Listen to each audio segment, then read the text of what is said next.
Wednesday night softball on Long Island sees a good one from Bill Edwards Stadium. The Florida Vibe take on the New York Rise on the Varsity Media Sports Network. And a pleasant good evening, everybody, and welcome into the broadcast booth alongside Northwestern great Sydney Suplee. I'm John Perez. Sydney, 2 home games, 2 victories for the New York Rise. What's been the secret sauce? It has to be this home crowd. They've had sold-out stadiums 3 nights in a row, autograph lines that start at home plate, go all the way to right field, and some could say this might be the toughest stadium to play in right now in professional softball. Certainly has to be a sellout crowd on opening night, 3/4 capacity last night, and it's already filling up before the game today. But with that said, let's take a look at last night's game, Game 2 of the series, as New York is looking to keep the good times rolling at home. We pick it up top 1. Vibes with runners on second and third, and Allie Newland. There it is. Now we got it. So New York looking to keep the good times rolling. Sammy Williams is ready to go. And in the top of the first inning, Vibe with runners on the second and third. Allie Newland ground ball to second base. Riley Blant-Pete can't make the play. 1-0 Florida. Next inning, runner on second for Carmen Greenwood. Pulls it into right field. Sydney McCray comes up throwing, but Grayson Radcliffe comes in ahead of the tag. 2-0 Vibe. Greenwood with 2 hits last night. We jump ahead to the 5th inning. It's a 3-1 game. Riser threatening. McKenna Smith with a chopper up the middle. Jenna Laird, come on down. That makes it 3-2. How about Smith? 4 RBIs in the first 2 games of the series. 2 batters later, Sammy Williams says, I'll have what she's having. A base knock to center. Alex Honnold comes in to score as well as Smith. 4-3 Rise. Maria Lopez came on in relief in the 5th inning. She's facing Hannah Adams with the tying run at second. And Lopez gets Adams swinging. Ball game. Rise win their first 2 home games in franchise history. A 4-3 final. They'll look for the sweep today. And we mentioned Sammy Williams, and she was a little bit cold in Game 1, but really came through with a hot bat. She's one of our impact players to keep an eye on, as well as Ashley Trierweiler, and she has really stepped into a hot plate for Trierweiler. For Sammy Williams, she stuck with her game plan, and even when it wasn't working, she kept coming back to the plate with so much confidence, and that paid a huge way in the 5th inning when she had the big 2 RBI hit that ended up giving the Rise their first lead, and the only lead that they needed to capitalize on the game. And then Trierweiler on the other side, man, is she finding her groove. As deadly as she was in the Scenic City tournament, she is consistently putting pressure on the defense. Yeah, home run in Game 1, and then you see that double last night. She has been as hot as the sun. Well, let's meet the starting lineup and a couple of adjustments for Rodney McCray and his crew in the starting 9. Trierweiler will lead things off, and as we look at the rest of the lineup, Jenna Laird, Alex Honnold, along with McKenna Smith. She started the first 2 games behind the plate. She's a DP tonight. Sammy Williams at third base with Riley Blant-Pete at second. Nicole Mendez bats 7th. She's in right field. Mary Iacopo just signed to the team, the Texas standout and 2022 national runner-up. More on her in a second. And Kayla Wadle is out in left field in the 9-hole for the New York Rise. They take on a Florida Vibe team that, well, the Vibe's in the name, but the Vibes have not been high for Florida so far. But they've got 2 hot bats as well. Grayson Radcliffe has been efficient in the bottom of the order in that 9-hole, as well as Carmen Greenwood. We saw her knock to center in the highlight package. Greenwood was a huge reason why the Vibe came off to such a powerful start in Game 2 yesterday. She was responsible for 2 of the 3 runs. The first one, she was the one that scored, and the second time, she is the one who had the big RBI. Expect to see great things and her to continue to lead her team today. And then for Radcliffe, she just brings such a spark in the 9 spot, consistently turning up the order back to Greenwood. Well, you mentioned this is a Vibe team that, and we both met with Mike Scott early on and get chin-ups in before every game. I know that was part of your pregame routine. Well, Mike Scott, this is his starting lineup today.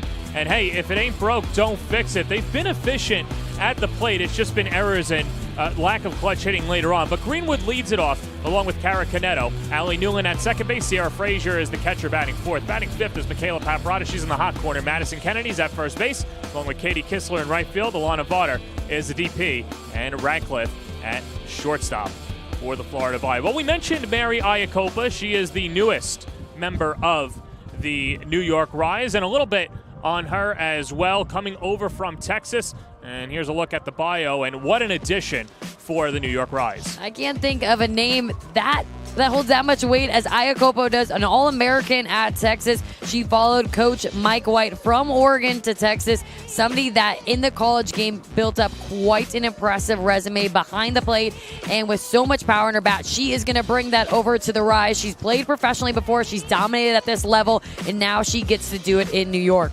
Well, you mentioned the talent. We are in the presence of somebody who was very talented back in his day as well. He's just out of frame now, but the doctor is here in session. Dwight Gooden in attendance today. He'll throw out the first pitch, and we'll speak to him later on as well. 1986 World Series champion, along with the New York Rise as well. So good to see Dwight Gooden here, as it'll be the Rise and the Vibe. First pitch and starting lineups when we come back on the Varsity Media Sports Network.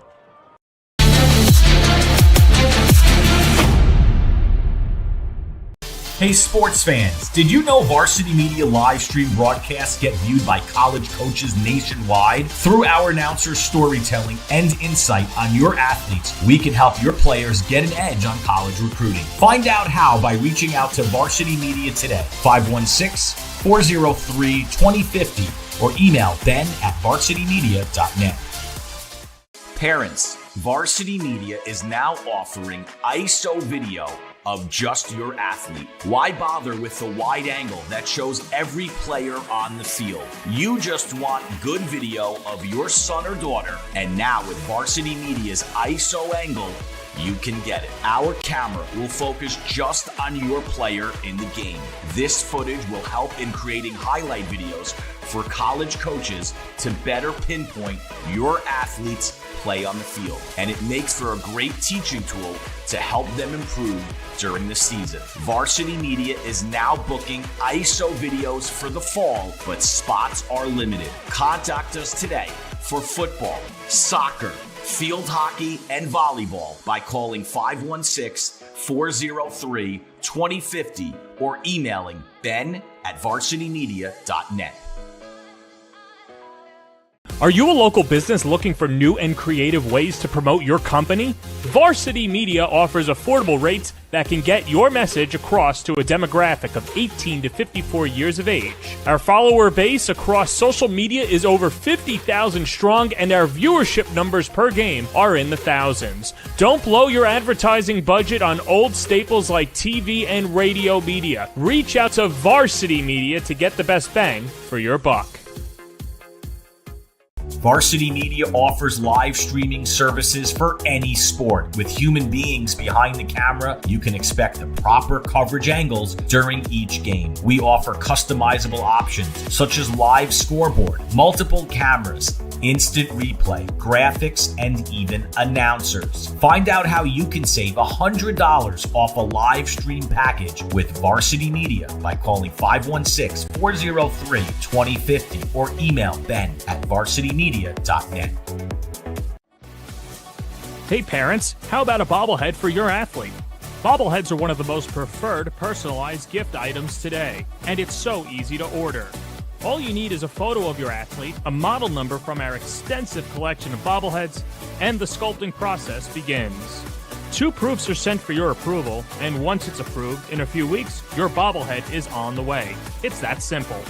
Order your bobblehead today by logging into varsitymediapass.com and click catalogs, or call 516-403-2050.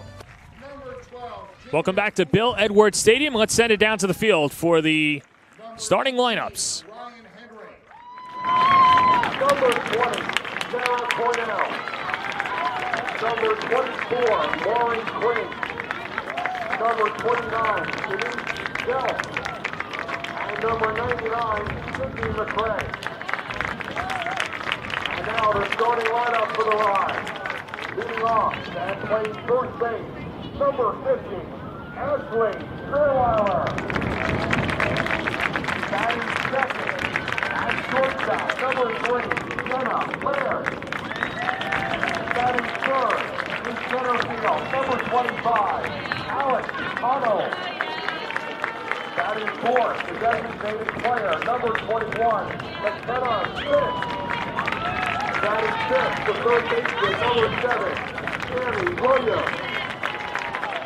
Batting sixth, the second baseman, number 26, Violet Lampy. Batting seventh, the right fielder, number 11, Nicole Mendez. Batting eighth, the catcher, number 33, Mary Ayakopo. And batting ninth, the left fielder, number 6, Kayla Radel. And the starting pitcher for the Rise, number 42, Courtney White. The head coach for the Rise is Brad McCray, assisted by Tony Marie Valeriano and Lisa Ianson. The umpires score tonight. At first base, Alex Clayton. At third base, Dario Calabrese. And behind the plate, Joe Zayas.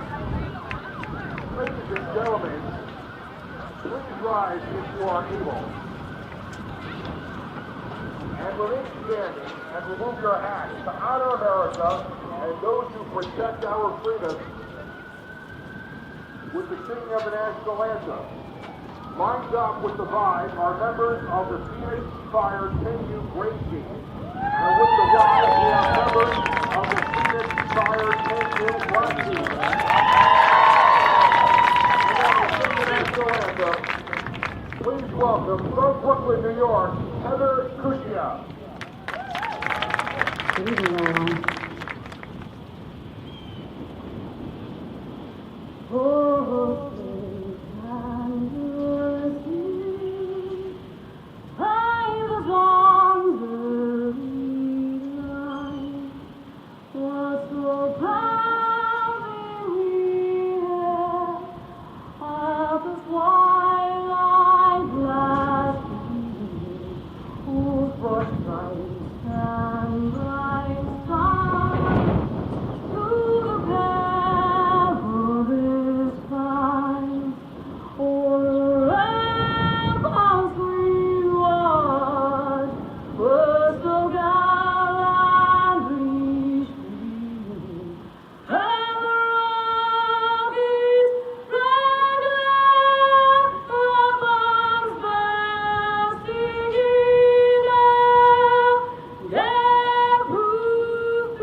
Very nicely done. And New York Rise fans, at this time, we'd like to acknowledge our good friends at Hofstra, as well as New Balance, Wilson, Zur Transportation, Vincent's Clam Bar of Long Island, Erica Cole Salon, Polsky Sports and Entertainment, Prince Station, Catcher Matrix, and Lululemon. We appreciate all your help to support the pro women's softball in New York. Rise up.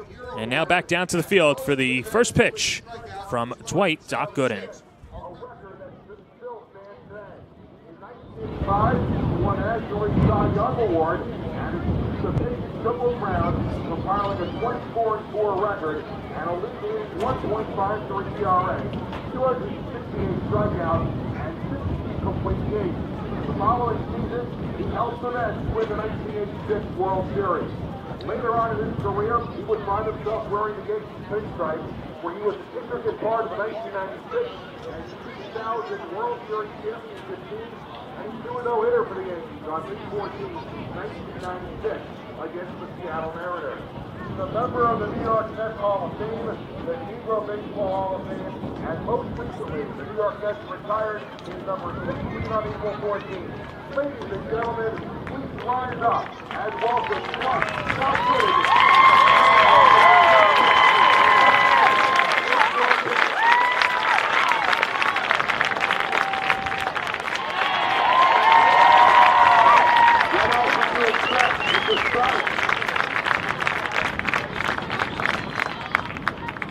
And now, let's play ball. You know, Sydney, I was kind of expecting the high leg kick from the doctor, but didn't get that there. But either way, we'll ask him about it when we get him up in the booth. But third home game in franchise history. It's a windy one here today, as well as the New York Rise look for the home sweep against the Florida Vibe. And this is a team that has been battle-tested, at least last night. They were punched to the mat early, self-induced errors, but they were able to come out of it. What is it about the chemistry of this team that they're able to always stay in each of these games? Both of these teams are talented, but it really does come down to the culture that the New York Rise has already created in the first few weeks. They have so much trust within one another, and when Sammy Williams was up with us yesterday in the post-game, I mean, she told us clearly there is no jealousy, there's no, you made a mistake, now we're looking at you weird. There is just so much positivity and uplifting and empowering one another, and that's why you're seeing them play so freely on the field. Yeah, no, it's definitely something that was, I asked Coach McCray about this, and he said that, yeah, he always wants to have a loose team, but he gave all the credit to his players, and he said that that's something that they put all together themselves, and he said it's really easy to coach them because everybody loves each other so far, and hey, what's not to love, especially with a 2-game winning streak, Scenic Cup champions as well, and now they will send out one of their better pitchers as well, as Courtney Weish gets the start for the New York Rise. Weish is somebody who I have played against, and head coach Crash really took the words right out of my mouth. She is so explosive off the mound. She has a much taller frame, so with her long lever, she feels like she is right on top of you when you are in the box. She is going to work both north to south and just come in with a ton of speed. She is the fastest pitcher who is in both of these staffs and that we will see today. Yeah, grew up in Silver Springs, Maryland, is a Maryland Terrapin, and led the Big Ten in strikeouts this year, which parlayed into a Big Ten All-Second Team selection, was named Big Ten All-Tournament Team as well. 5-year career with the Terps, a 3.38 ERA, and 636 innings pitched. Those are video game numbers. I mean, she's such a workhorse. Know her personally, but I was even chatting with her yesterday's game. She's getting in a workout with her father, who's also her biggest supporter, just minutes before taking the field. Somebody who is constantly trying to get stronger and just allow herself to grow within this game. There's a great future ahead of Weish. There was at the collegiate level, but now at the professional level as well. And the first batter she faces tonight is Carmen Greenwood, and misses outside for ball one. Weish, one of the biggest competitors as well, not just in the circle, but of course with the family. Those competitive card games, the family is up, like you mentioned. Accompanying Weish here in Long Island as it's bunted just foul. Sammy Williams picks it up left side of the line. And even that bunt is a testament to how quick it came off the bat to throw, to show how much power that Weish is supplying. And if you're a batter facing her, you just have to focus getting on time, because if that ball meets the barrel, it will have some serious jump. Well, Greenwood's had some pop in that bat. 2 for 6 in the series with an RBI.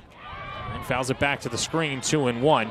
One thing that we were noticing when we got here before the game was the wind factor. And the wind blowing in from center field. Who does that lay the advantage to? Sydney Suplee. The pitcher all day long. It is hard for a hitter to hit against the resistance of the wind, but for Weish, and then on the other side, once we have our other pitcher come out, it's going to have so much momentum coming behind them. She already throws hard, but with the wind on her side, it is going to be very hard to get on time. Yeah, Emily Kirby gets the start for the Vibe, wearing the American flag uniforms, red, white, and blue, right before Independence Day. As a roll to the right side, Riley Blampede picks it up and scoops it over to first to retire Greenwood for the first out of the day.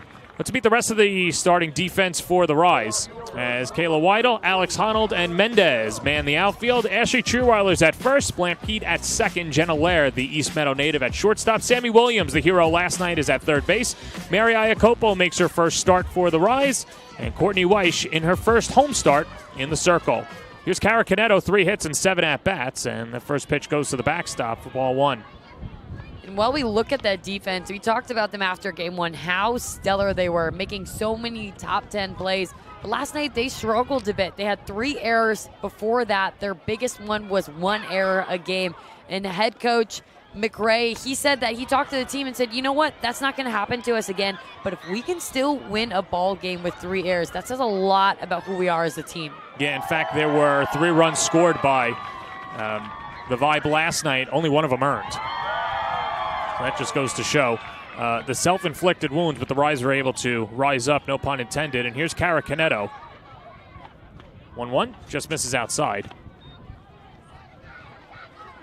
And Caneto is somebody who was really feeding off the energy of Greenwood. But even when Greenwood wasn't able to find a way on base, she was very crafty and just trying to then become the leader for this team. Even if it's just a base hit, that's all she needs, drawing a walk. 2-1, little roller foul off the front foot of Caneto. And the count 2-2.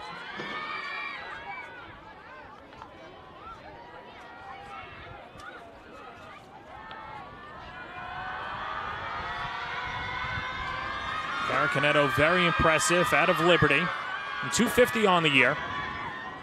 No home runs with 6 RBIs coming into the series. 2 balls and 2 strikes the pitch. It's high and away. And the count is full. When you look at Weish and the amount of speed and power that she throws with, if there's one Achilles heel, it's just continuingly to pound the zone. You'll see her try to work a ton on her front side and get herself in position to be able to capitalize on the strike zone. 3-2 pitch, fouled off again.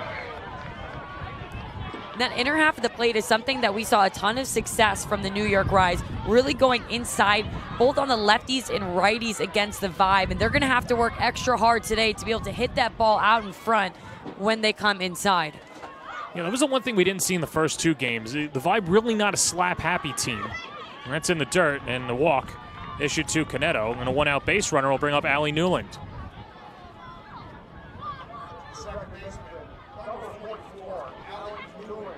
When I had a chance to talk to Mike Scott, who is filling in as head coach this week for the Vibe, he said his team did a lot of things really well, and they had a lot of reflection after the 2 games. It's not doing a whole lot. Yesterday, there was really 1 hit they got beat on, so how can they use innings like this when they get somebody on base to really simplify the game and use the heart of their order to be the ones to drive in the runs? And he said, we don't need home run swings. It's just the base hits. It's the walks. Having a goal that every single time we're at the plate, we're going to score at least 1 run. Wave and a miss. Blew a rise by her. It's 0-2. You can just see the velocity through the naked eye just rise up there for Weish. We don't have the radar gun here, but easy to say early on she's been the hardest throwing pitcher for the Rise so far. Although Jalen Ford might have something to say about that too. 0-2's in the dirt and a good stop by Iacopo. 1-2. Throughout her college career, Weish was clocked around 70 miles per hour. And all these young girls out there with gloves in their hands, I'm sure would love to throw that hard.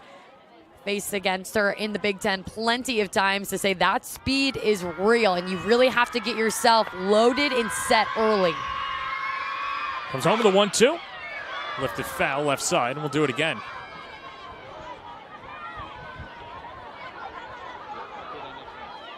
One other thing that we didn't see through the first 2 games of the series is, and this you can make the argument on both sides, is the put-away pitches. And we really haven't seen pitchers go at the hitters in 2 strike counts.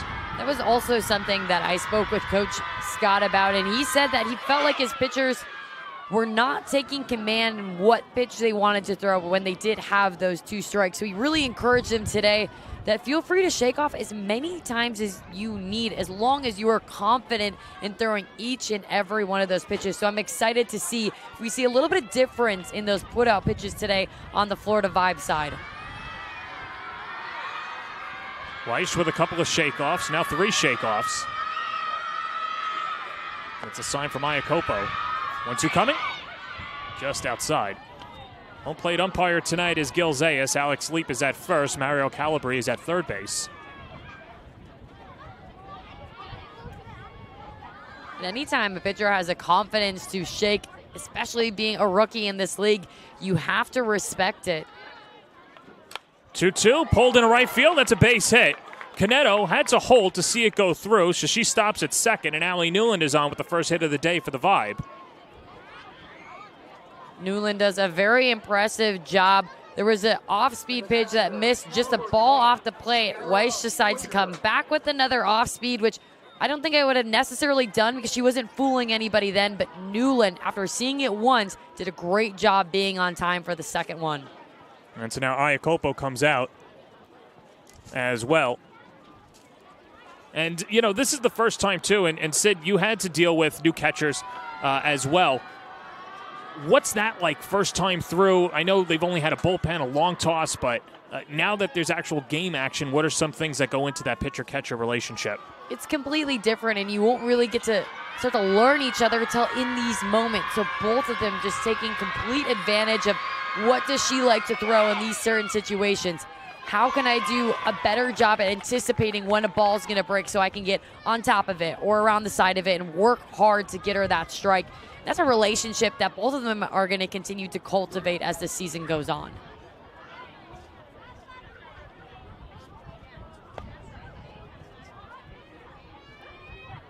A 1. Looped foul. And I will say, Iacopo is such a pro in how she handles her pitchers. We talked about the transition. Her going from Oregon to Texas, she's had to deal with a lot of different pitchers throughout her career, and every single one of them has been able to thrive because of the work she does behind the plate for them. Yeah, she was a Pac-12 all-freshman selection before transferring over to the Longhorns. 0-2 from Weiss. In the dirt, skips past Iacopo, and everybody moves up a base on the wild pitch. Weiss taking a lot of accountability after that pitch. She was telling Iacopo, it's on me, pointing to her chest. For a catcher, you get a lot of respect when your pitcher does that. You know she's going to work hard to correct herself on the very next pitch. 1 ball and 2 strikes to Sierra Frazier, and of UAB. Frazier 2 hits and 7 at-bats in the series, and lines it in a left center field. It's a base hit, and the Vibe will score first. Canetto's in to score. Newland comes around to score. It's a 2 RBI single for Sierra Frazier, and Florida strikes first. It's 2-0 in the first. Honnold with the bobble allows that second runner to score. But a great job by the Vibe, who it took a few batters for them to really get on time against Weiss. But a hit like that shows that they are starting to barrel it up. Like we said, Weiss supplying all the power that when you just bring the barrel to it, good things happen. That bobble allows the trail runner, which could have been a bang-bang play, to score easily. Tony Marie Valerio comes out to talk to Weiss, try and settle her down and get on the same page with Iacopo. And I think what's interesting here is that she's only talking to the battery, the rest of the infield, speaking to themselves. And what's the message here? That decision is really because she only wants Weiss to hear what she has to say, and she feels that it's probably going to be continuing to attack the zone, but how can we be better on hitting our lanes, which are the corners of the plate? That is one thing. Weiss supplies the power. We've been saying it all day long so far, but the only part she gets into trouble is when she starts to throw over the heart of the plate. She'll be very difficult to hit if she works like she did against Greenwood and starts to jam these hitters or pitch them outside. So already 2 runs home and 1 batter out, and here's Michaela Paparata. Sierra Frazier over at first.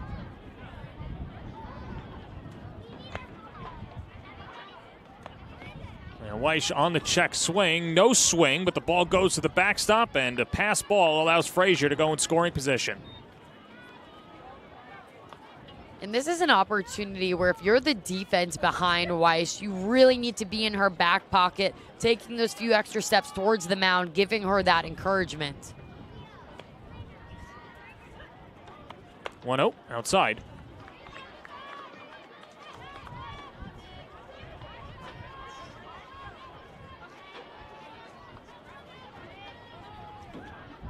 This is a learning opportunity for Weiss if she can use it and come back right here.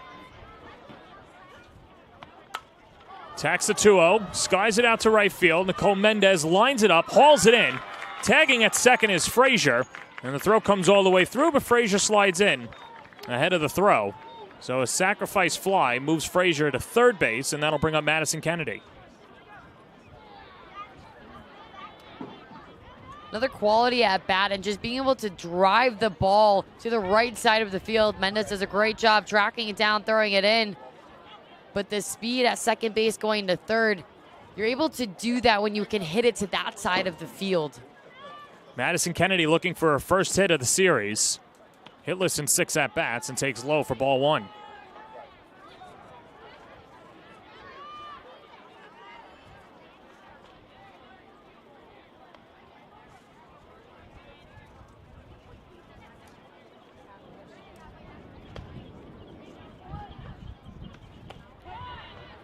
And Weish gets the strike. It's 1-1.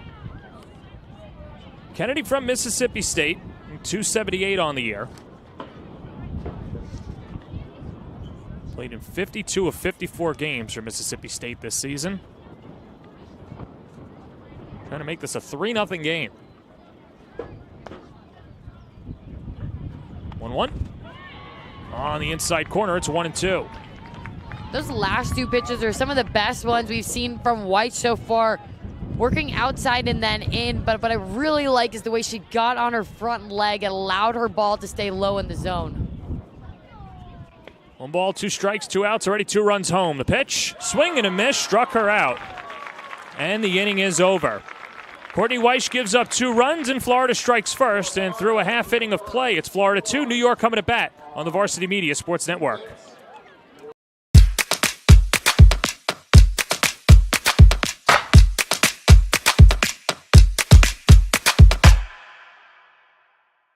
Varsity Media offers live streaming services for any sport. With human beings behind the camera, you can expect the proper coverage angles during each game. We offer customizable options such as live scoreboard, multiple cameras, instant replay, graphics, and even announcers. Find out how you can save $100 off a live stream package with Varsity Media by calling 516-403-2050 or email ben@varsitymedia.net. Are you a local business looking for new and creative ways to promote your company? Varsity Media offers affordable rates that can get your message across to a demographic of 18 to 54 years of age. Our follower base across social media is over 50,000 strong, and our viewership numbers per game are in the thousands. Don't blow your advertising budget on old staples like TV and radio media. Reach out to Varsity Media to get the best bang for your buck. Okay. Welcome you back to Bill Edwards Stadium. It's the bottom of the first inning, and it is our honor to be joined by one of the greatest pitchers in New York Mets history, Dwight Doc Gooden. First of all, congratulations on the number retirement, much deserved. And, if you want to run for office, at least in New York, you could certainly do that.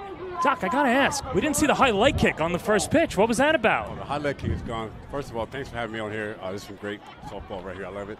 And I was debating whether I go over the top or underhand. Since we're here for professional softball, so I got to go underhand. So I was just very lucky to throw a strike. Yeah, and I think a lot of people out here are wondering, and we're curious too, your connection to the New York Rise. I know you've got some friends from the Rise organization. Courtney Weish, I know, is a close personal family friend too. Yes, Courtney actually trained my daughter for 2 years. She's going to high school now in Maryland, at Spalding High School. And she also goes to University of Maryland with my son, Dylan, who plays football at the University of Maryland. She's great. It's good that she's pitching. I get to see her and tell my daughter about it. Got some pictures with her. But I'm mostly being a relative, being a resident here in Long Island, I like to see this league does well. And hopefully they be successful. And I told the players before the game, it's obviously that they're playing, and it's a privilege that they're playing, but it brings a lot of responsibility for them to carry the message, and hopefully MLB gets behind them and support them as well.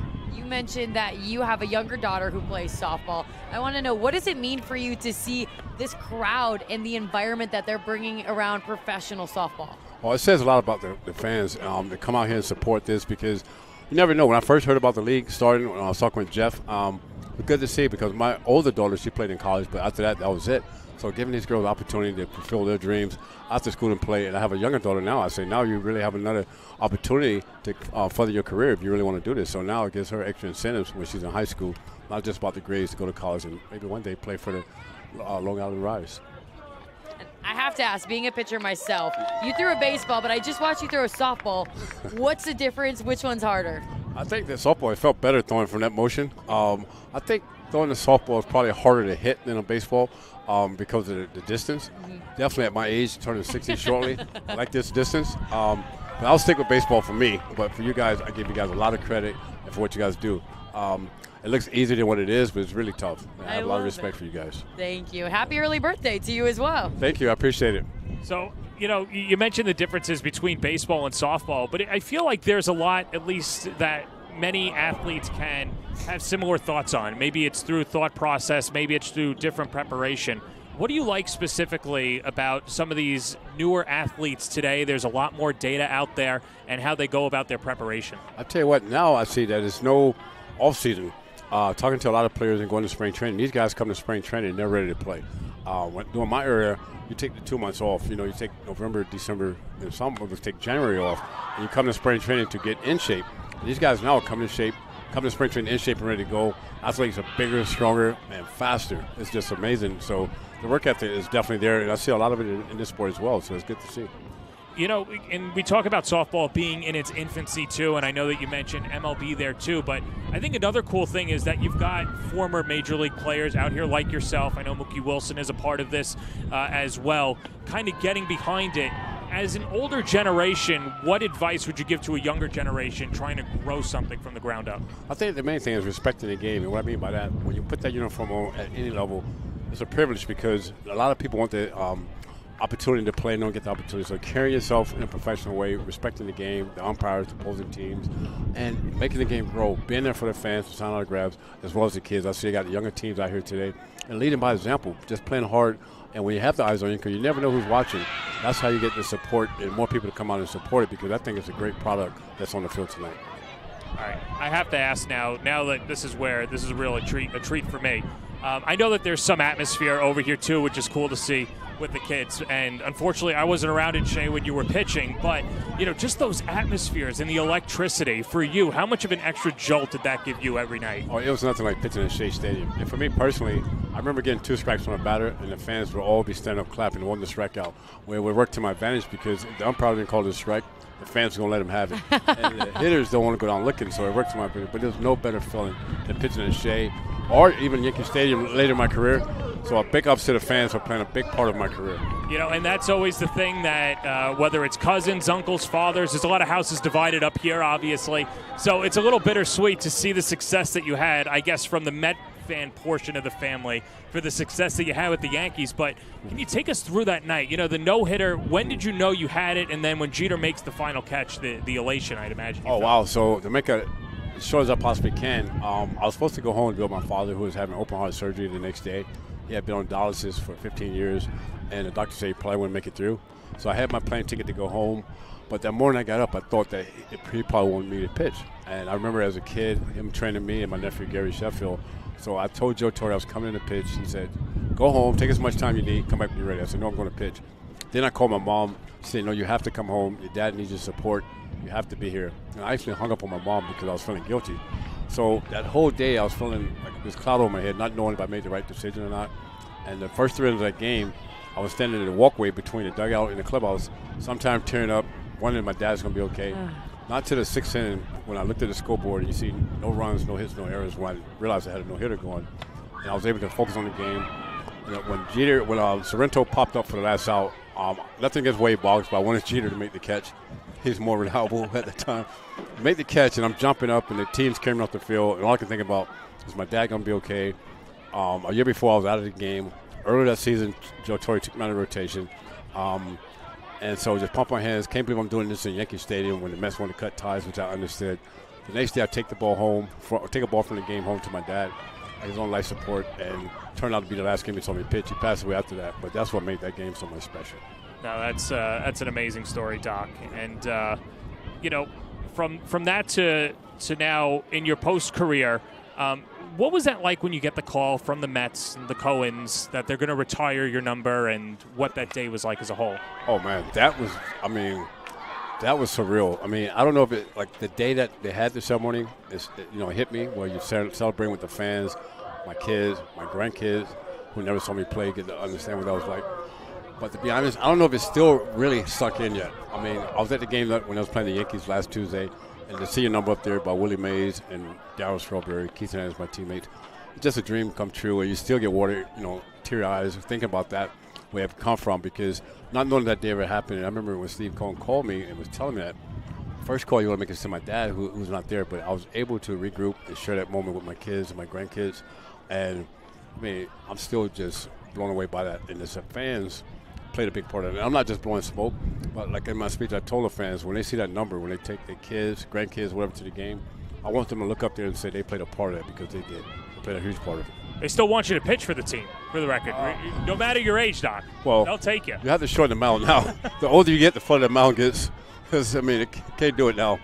I have to ask you, too. I know Let's Go, Mets Go was the song of 86, but that was after you guys won. What's your thought on what the Mets are having this month with OMG, Grimace? I'm not sure how much you're keeping tabs on that, but your thoughts on that. I like it. Whatever it takes to get a win. You know, in sports, you're very superstitious. I don't know about softball, but baseball, you're superstitious. And they're riding. It's working. Stay with it. Hopefully, keep seeing it.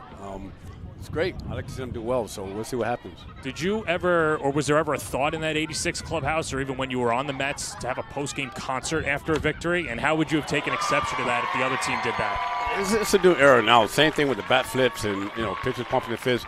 Totally different game now, different generation. Obviously, in my time, none of that stuff took place. So I tip my hat to them. Like I say, whatever works, you know, let's ride it out. But it's just a different era. And I'm sure before my time with the Bob Gibsons and Nolan Ryans, nobody's even going to get out of the box with those guys. So it's just a different time. So I'm happy for those guys and glad they're doing well. Even though it's a different era, the game, I think, is still so much the game. And you don't become one of the very best unless you have a very strong mindset and you're a competitor, which are also what these women are. Talk to me, what separates being a good pitcher from being a great pitcher?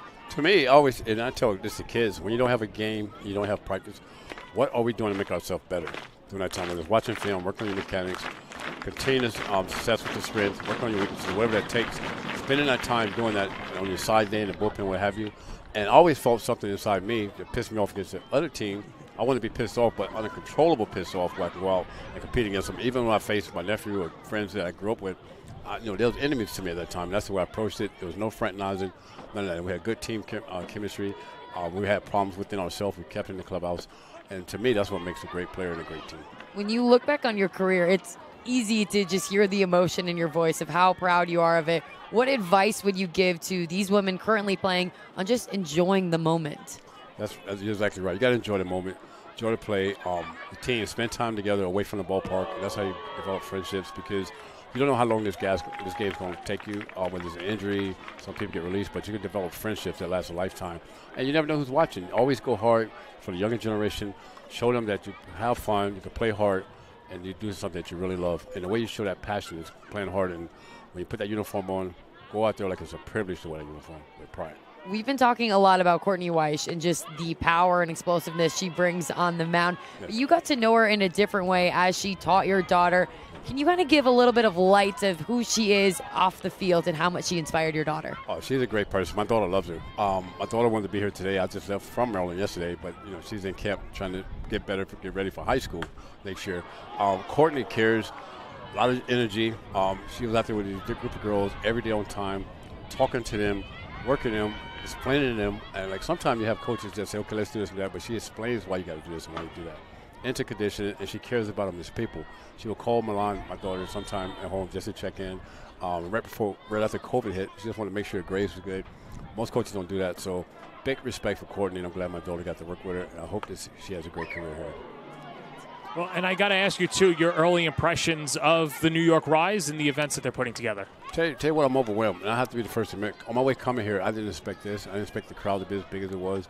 I didn't expect the game to be as fast as it was, and these girls to be as athletic as they are.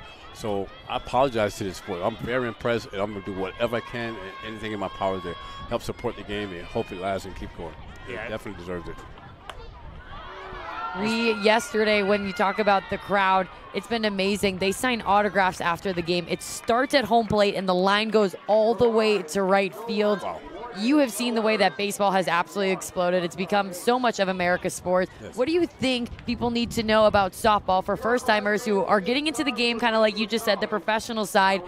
Why should they come out to these games? I'll say give it a shot. Bring your kids out. Enjoy the game. Before you judge, come see it for yourself. It's good to watch it on TV. That gives you a good perspective. You can't make it out. But now the weather's great. There's no excuse to come out, support these girls. And I guarantee you, if you like sports, you're going to enjoy this game. One more before we let you go. prediction for this game? I'm going to say the Aces. I'm going to say 6-3 Aces. 6-3. Okay. Going with New York on this one. Oh, New York Aces, yes. Even though they play my Florida team, I was born in Florida. I always say I was born in Florida, but I was raised in New York. So I'm going to New York. All right. Dwight Gooden, it was a pleasure. You too. Thank you so much. Thank we go to you the very second. much. Thank you. Okay. We go to the second on the Varsity Media Sports Network.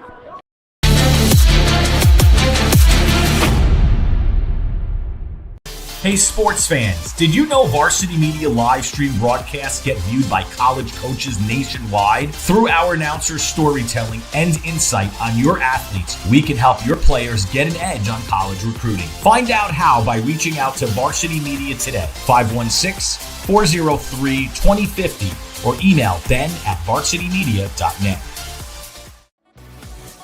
Hey parents, how about a bobblehead for your athlete? Bobbleheads are one of the most preferred personalized gift items today, and it's so easy to order. All you need is a photo of your athlete, a model number from our extensive collection of bobbleheads, and the sculpting process begins. 2 proofs are sent for your approval, and once it's approved, in a few weeks, your bobblehead is on the way. It's that simple. Order your bobblehead today by logging into varsitymediapass.com and click catalogs, or call 516-403-2050. Once again, thanks to Dwight Gooden for joining us in the bottom of the first inning. And, of course, if you were following along, it was Alex Honnold who had a single to left, the lone hit, as Courtney Weish back out for her second inning of work. And looking to lock down. And I think one thing that Doc was talking about was the mental approach and how much Courtney cares and puts into her craft. And now, after being pushed against the ropes in the first inning, looking to rebound in her second inning of work. My head coach at Northwestern used to always say, when you're good to the game will be good to you. And I think that's a perfect example when you hear Doc sing Courtney Weich's praises and just who she was as a coach for his daughter. And I really believe the game comes back when you are able to pay that respect and try to pass along your talent and your knowledge, and you're seeing her really take advantage. I'm also seeing her settle in a lot more after that pitch. They're a little bit of a rocky start in the first. And that was Katie Kistler flying out to the right fielder, Nicole Mendez, as this brings up Alana Vaughter. And another thing, too, Sydney, with a pitcher that throws as hard as Weish, it seems like Iacopa is still adjusting to the speed and the velocity coming in. It's definitely the speed, and anytime you have that much velocity, Weish throws around 70 miles per hour. If it's not quite exactly where you expected it to be location-wise, you tend to get tied up, which is what you're seeing from Iacopo. Mendez will try and get the out at first, but Vaughter's on with her first hit of the series. And boy, did Vaughter need that. She was hitless in 5 at-bats, struck out 3 times in her first 2 games, and gets a 1-out single in the second. Even though Vaughter was late on that hit, where she did a great job was extending her barrel through the zone. It allowed her, even being late, to send it to right field. So that brings up Grayson Radcliffe, the shortstop. Radcliffe, one of our impact players, had a hit yesterday and takes on the outer half for strike 1. Weich's curveball, when she's able to ladder it and paint that outer half, whew, she is dangerous. One of her best pitches besides her drop ball. 0-1, down and in. And the count even to Radcliffe from Rockville, Virginia. And 364 on the season with a home run and 6 RBIs.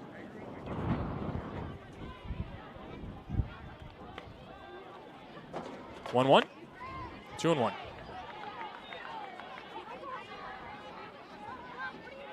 Could already see the Rise starting to mix in a little bit more curveball. Last inning, they were predominantly drop ball. Those are the ones you saw miss low and kind of give Iacopo a hard time tying her up. 2-1 pitch misses outside, 3-1. Something you see mechanically with Weish, she's a pitcher that usually has pinpoint control and just hasn't had it so far tonight. It all comes down to timing, and sometimes even just releasing it an inch higher or lower than the time before in your arm circle can make all the difference. When she is at her best, she's able to get to the front side of her foot and put all of her weight on top. And when you tend to see her sail it or miss for a ball, she's just a little bit back on her back leg, has not pushed her entire power through her legs yet. 2 hit on the ground to second. Laird, the return throw, it's good on time, and a 4-6-3 double play gets the Rise through the second. 1.5 in the books, 2-0 Vibe on the Varsity Media Sports Network. We're watching Varsity Media, New York's premier high school sports network. Are you a local business looking for new and creative ways to promote your company? Varsity Media offers affordable rates that can get your message across to a demographic of 18 to 54 years of age. Our follower base across social media is over 50,000 strong, and our viewership numbers per game are in the thousands. Don't blow your advertising budget on old staples like TV and radio media. Reach out to Varsity Media to get the best bang for your buck. Hey sports fans, did you know Varsity Media live stream broadcasts get viewed by college coaches nationwide? Through our announcers' storytelling and insight on your athletes, we can help your players get an edge on college recruiting. Find out how by reaching out to Varsity Media today, 516-403-2050, or email ben@varsitymedia.net. Hey teams, let Varsity Media help bring your games to life with our SPORTSCAST. From multiple camera angles, play-by-play coverage, instant replay, graphics, and more, Varsity Media is ready to broadcast your sport. Our YouTube channel has over 33,000 subscribers, over 6 million views on our content. That's a lot of eyeballs to help you get noticed. Contact us today to learn more at varsitymedia.net. Any social media channel, tell them John Perez and Sydney Suplee sent you. Home half of the second inning, the Rise trail 2-0. As it'll be 5-6-7 due up for the Rise. And Sydney, it's last night's hero, Sammy Williams. And an interesting story. And Sammy Williams, she was the first acquisition for the New York Rise. And for the longest time, she was the only player on the roster. That's a kind of a cool story, and had the big knock to secure the victory for the Rise. Attacks the first pitch and does exactly what she did last night. Sends it right up the middle for a leadoff single. Where she does a great job is she has a short, compact swing. You don't ever see her get too long. And right there is a great example. A pitch that leaks over to the heart of the plate. She just sends it back up the middle for a base hit. And we have not been able to talk about Emily Kirby in the circle yet. She is one of the best pitchers to ever play at Liberty, and now she's also one of the assistant coaches under one of the best to ever play the game, Dot Richardson. We talk about a great person to play for and then coach under. She is just learning so much valuable softball information. Yeah, Kirby has been efficient so far for the Florida Vibe, and yeah, like you mentioned, a heck of an athlete as well, from Greenville, North Carolina. 3 years playing for Liberty, threw a no-hitter in her first professional start with the Vibe back in 2022. Two-time A-Sun Pitcher of the Year in 5 years over at Liberty.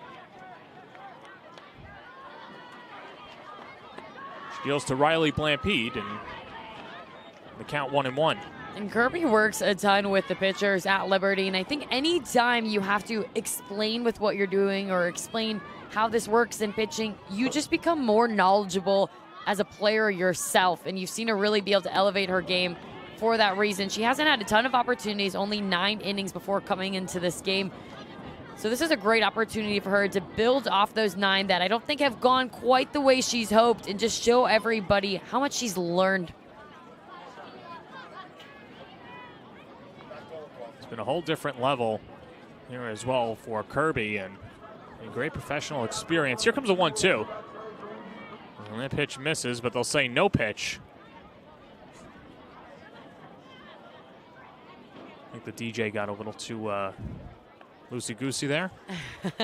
Just playing some tunes, trying to keep everyone having a good time, which is crazy. When you go to a basketball game professionally, they play music all the time now. It doesn't stop. 1-2 right in the backside. And Blampede is aboard, and the first 2 batters reach for the Rise. You can see Kirby looking to her hand. Definitely one of those that something got in the way with her hand. You could tell off the pitch. It was just a little bit awkward. Something went wrong. But now you have Mendez, who did damage. We saw in Game 1. Didn't play in Game 2. but a huge opportunity with her right now to get Rise back in this game. Prime opportunity for Nicole Mendez. Sammy Williams at second, Blampede at first, and the first pitch misses outside for ball one.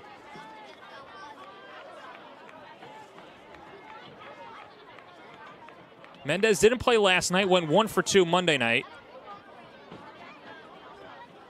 with a stolen base and a run scored. One of the best players in Sooner history. Bunts it left side.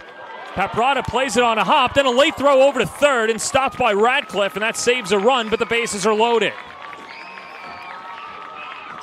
Mendez doing a great job understanding her one job at that at-bat is just to advance the runners, especially with 0 outs. But she's so talented, she turns a sac bunt into a bunt for a hit. The way she lays it down the third base line, lucked out that was a little bit high and falling. Then Williams, great heads-up base running, understanding she had to stay on third base. Always have to keep your eyes up as a base runner. How about the job by Radcliffe as well? And there's Mendez. I know you know Mendez and just the levity that she brings to the team. So much passion for the game, for the sport of softball. You can see it in the way she plays. Somebody who has loved her time in New York already this far. And she, I think, is the ringleader for a lot of these team events, and especially the social content that you're seeing when you go on their Instagram page. Stellar career at Oklahoma, led the Sooners to the Women's College World Series in 2017 and 2021. And the first pitch to Mary Iacopo, the Texas Longhorn, in her first at-bat for the New York Rise, 1-0. And what an opportunity in your first at-bat. I mean, this is a storyline position to have her at the plate. Talk about being thrown to the fire as that pitch is upstairs, 2-0. She's dealing with a hurler who throws 70 miles per hour for the first time, and now, like you said, has the go-ahead run at first base and an opportunity to put the Rise on the board. When you're a player like Iacopo, though, these are the moments that you live for. Count 2-1. Well, Iacopo from Carson, California, all-conference selection at Texas and Oregon, and her career with the Longhorns hit .341 with 42 home runs, 171 RBIs, a .622 slugging percentage in 211 games. Check swing on appeal, and Mario Calabrese says she goes around. 2-2. Kirby's done a great job since going 2-0 in this at-bat. Works an off-speed, comes back with a high heater up in the zone. 2-2 pitch, upstairs, and counts full. Anytime you have a full count with bases loaded, it's an interesting position because you don't want to give a hitter like Iacopo anything too good, but the last thing you want to do is nibble and walk in a run. 3-2 pitch, and she does exactly that. She walks in a run. Williams comes in to score, and that makes it 2-1. Mike Scott will use this opportunity as a time to bring together his team, and I'm very glad that he's doing so because you saw at times late in the game, in game 1 and game 2, things started to get away from them, and I feel like he knows that and he wants to reset his team before anything else happens. 0 outs on the board. How can you work to just get an out and minimize the damage?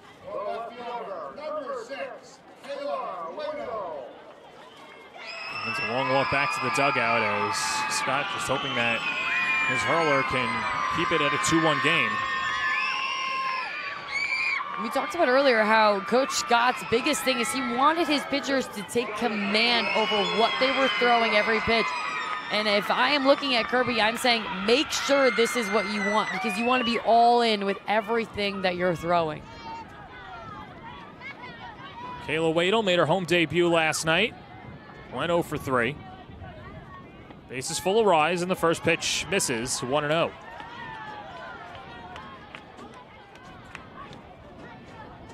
You notice the infield all around corners to middle infielder. Everybody pulled in, trying to get an out at home.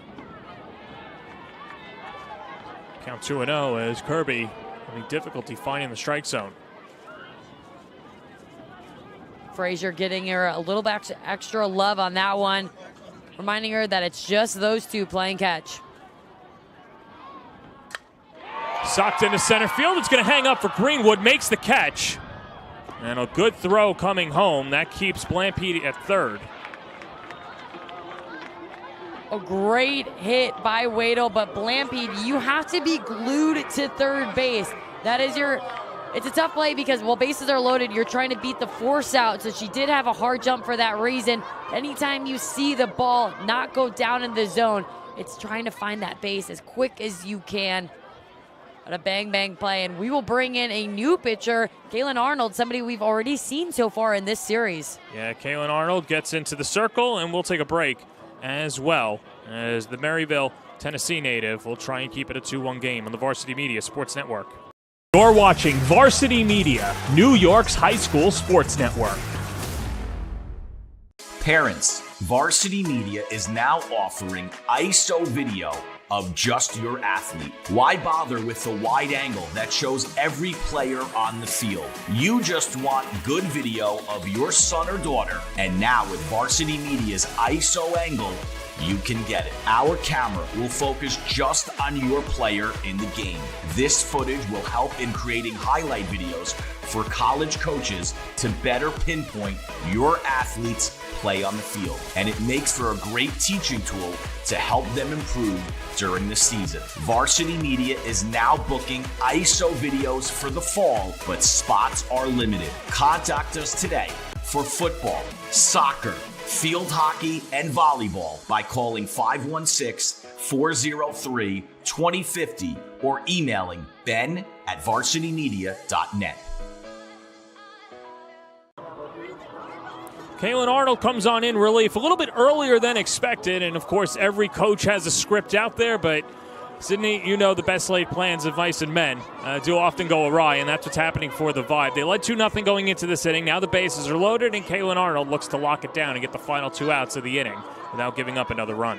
When I talked to Coach Scott before this game, he mentioned 2 pitchers he was going to look to go to late in the game, depending on what he was seeing from the zone.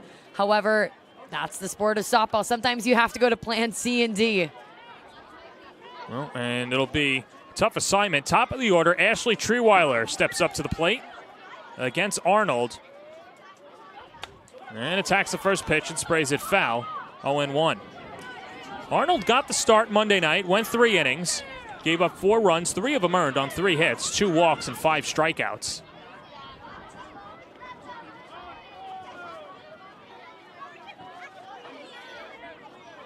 And for Arnold, she's somebody who generates a lot of strikeouts, which would be huge in this situation. But she does tend to give up the long hits at times. So for her, not only are you trying to get those swings and misses, but knowing that you can't get that, how can you just produce quality outs in this situation, which is trying to get the hitter to be either off plane or off time? Well, Treeweiler has some speed. Might be tough to double her up if it's hit up the middle, but Corner's playing in. And the 1-1 lifted down the left field line, and Canetto watches it go out of play. And so Arnold pumping in strikes ahead 1-2. And that's the biggest thing you have to do when you come in this situation is just attacking the strike zone, because we already saw the Rise get a run on a walk. And in this situation, you're just going to want to give your defense an opportunity to make a play behind you.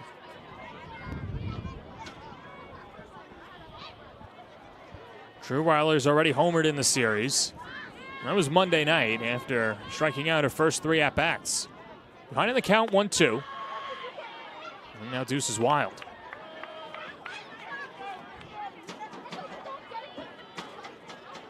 For Treeweiler, she's getting a handful of pitches on the outer half.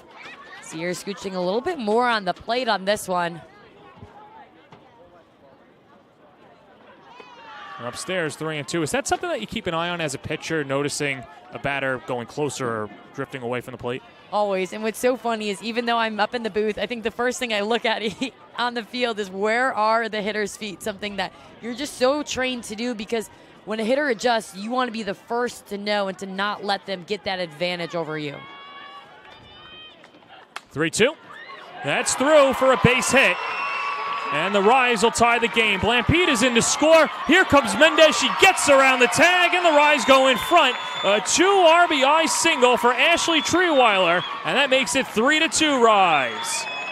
I mean, Nicole Mendez, she made that slide look easy in the way she was able to hook around. Talked to Coach McRae before this game, and he said, I want to be aggressive on the base pass. A great job not trying to do too much. Send the ball up the middle. Mendez gets out of the way of the shortstop, which she has to do. The throw, once again, looks like it might have beat her, but it's just the slide around. You saw that from Smith yesterday, and what the Rise are finding is a big part of their identity is how they run the bases. Acrobatic slide by Mendez to get around that tag. Good throw from Greenwood, and just a tad late.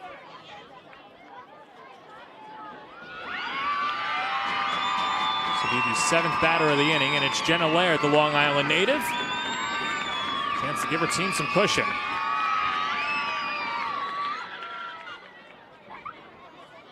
Laird popped out to second her first time up, and then takes inside 1-0. We've had so much action already in this ballgame, and John, it's only the 2nd inning. Yeah, buckle up. This could be one of those games.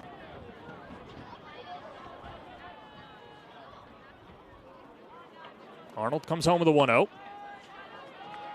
2-0. We've talked about this situation a few times, and once again, you have a lefty up to bat with runners on third and second base. Less than 2 outs. You are towing that chalk and finding any way to pull the ball, put it to the right side of the field. 2-0, 2-1.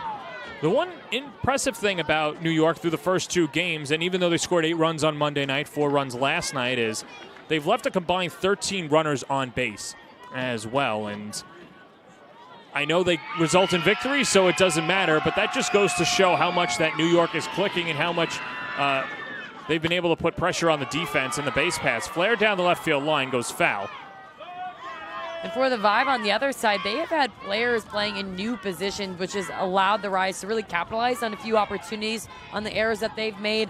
That was one thing that they said before this game. Look, Coach Scott said, I know you're all playing different positions, but I want you to forget about what position you're at and just go compete. Be a ball player. Because at the end of the day, these women grew up playing different positions throughout their career. Flick foul, and Laird stays alive.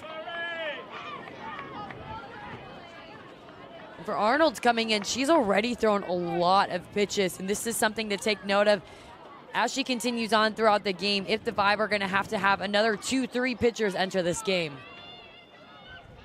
2-2 pitch. Rolled foul. And then Laird stays alive. Laird was someone that seldomly struck out at Missouri, one of 3 Mizzou Tigers on this roster. And now another long at-bat. 8th pitch upcoming. Your point to Missouri, both head coaches have told me this week that it's so amazing to see even the players who have played with each other, how much they've just expanded and welcomed and made friends with people from other conferences.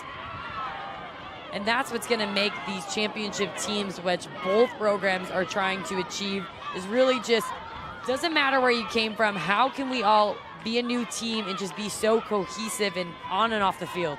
Well, the New York Rise already have a title, so with only 1 week of play, already 1 title, and then looking for the big one.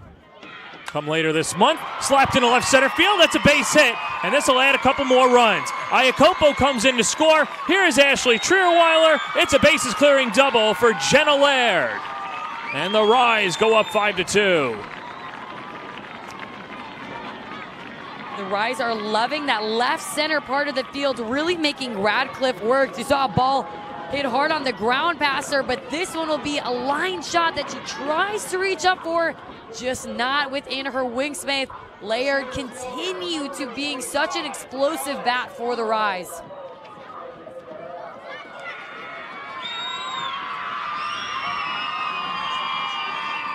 Mendez leading the celebration with Williams.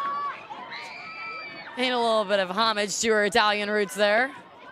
Similar to the Tommy DeVito or Tommy Cutlets. Keep it in New York.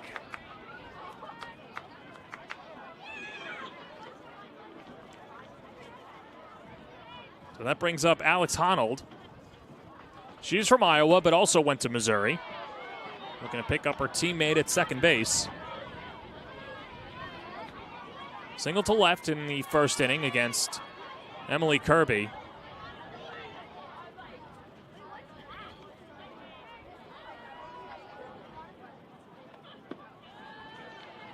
And the pitch misses low, 2-1. You're seeing Radcliffe have a ton of talk to Arnold in the circle. That's something that these players have an opportunity to also take a timeout themselves. Granted, they've already had a coach-led one, but you are still granted one more this inning to really settle each other down.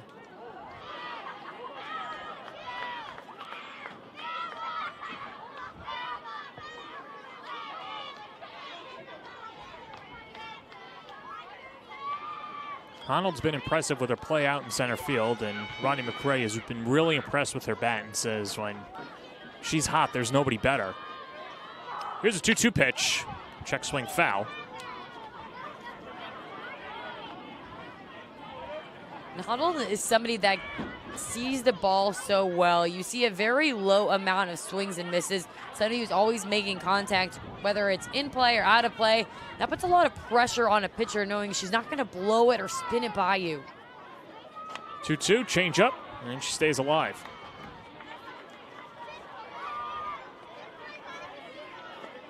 And for Arnold, it's all about just erasing the damage that's already been done. And how can you move forward right now? Stop the bleeding, not allow the Rise to get any more runs, and just put the bat back in your team's hands. See some action in the bullpen behind Arnold, and they'll have 3 days off after this one. The action is Elizabeth Hightower, who we saw briefly in game 1. We saw more of her in game 2 yesterday.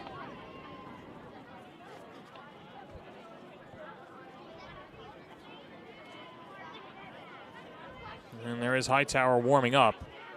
Hoping to come in later in this game. 8th pitch of the at-bat is pumped foul down the left field line, and we'll do it again.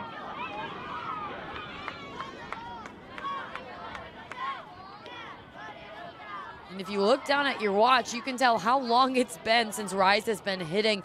Where that really plays into is how long Arnold's been on the field, but also every single one of these position players getting in their ready stands, hopping out to where the ball ever is, and then getting back in it time and time again. That starts to wear on you. And for the Vibe, it's how can they just put an extra focus when their bodies are starting to get tired and go all in on making that second out. It's been 55 minutes since first pitch, and still 2 outs to go in the bottom of the second.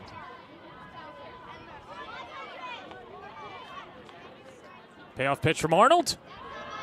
And the 9th pitch of the at-bat is low, ball 4. And the line keeps on moving.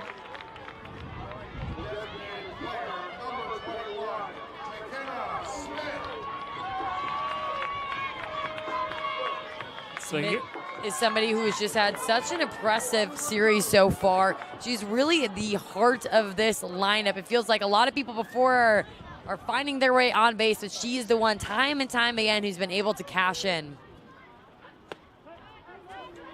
Takes a first pitch strike, and you kind of took the thunder away from me. And I was going to say, you can make the case that she has been the player of the series so far, not just what she's done at the plate, but behind the plate and the leadership skills that we've seen so far from her. 0 for 1 on the day, and right towards us, and almost knocked out the window. And quickly an 0-2 count to McKenna Smith. She's bringing some action in the press box. I think she liked it up here. I think she's just trying to get herself back up here. Well, if she gets a hit here, if she would have hit the home run like she promised last night, we definitely would have had her. McKenna Smith is always welcome back in the booth after her post-game speech. Goes down swinging, and there's 2 away. And right there, Smith just got a little bit greedy. You could see she said, "My bad," after that swing. That's a ball, rise ball up and out of the zone, something that she normally doesn't swing at. But when all of your friends in front of you are getting the hits, you feel like you can swing at anything. The ball feels more like a beach ball. Arnold does a great job at catching her, a little bit lacking in discipline. That'll bring up the red-hot Sammy Williams, who's got 2 hits in her last 2 at-bats. And it hit her elbow. And Williams reaches aboard. Arnold looks speechless, and Frazier even has a few words with Blue, but we're going to take another look at it. She says it hits her elbow. And as we're waiting for the ball to come in, and that's a tough one, but it might have just grazed her Evo shield. And it's hard because she doesn't feel it. You don't see a lot of reaction sometimes on the hitter in terms of that hurt, but she obviously said it right away, so she must have felt something. So here's Riley Blampede, the 10th batter of the inning. The one thing that we don't have the benefit for up here is the sound that Gil Zayas, the home plate umpire, has, and the sound usually is what really provides the evidence if it hit any part of the body. Big swing and a miss. And Arnold ahead, 0-2 to Blampede, who was also hit by a pitch and came around to score earlier in the inning. With it being the 10th batter, this is such a huge opportunity for the Rise just to get more at-bats as this game develops, feel more confident at the plate. No balls, 2 strikes, 2 outs. Can't get her to chase the Rise. It's 1-2.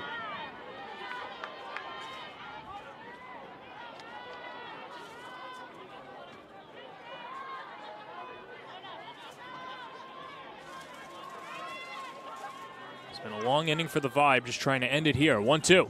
Swing and a miss. She struck her out. Second strikeout of the inning for Arnold, but that does it. The Rise send 10 batters to the plate. They score 5 runs on 3 hits. And they leave the bases loaded. We go to the third on the Varsity Media Sports Network.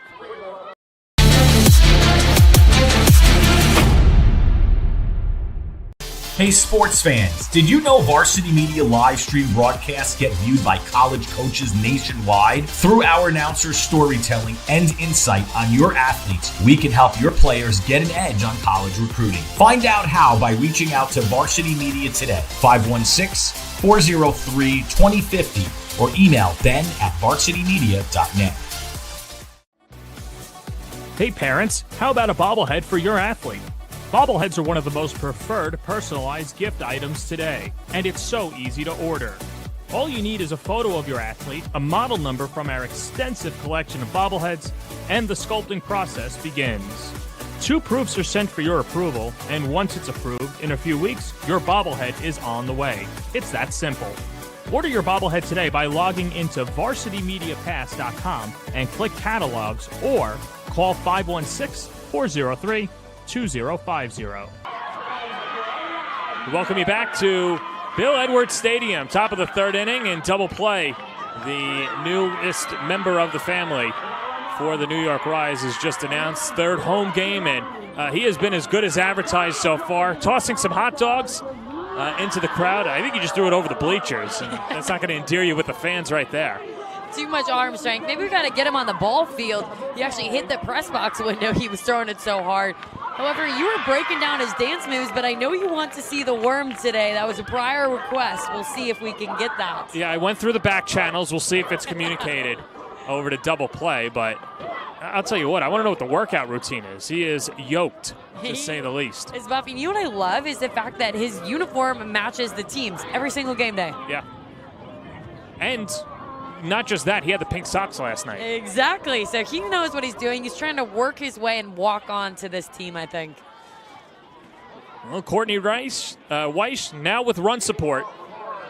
A 5-2 lead for the Rise going to the top of the 3rd, and it will be the top of the order.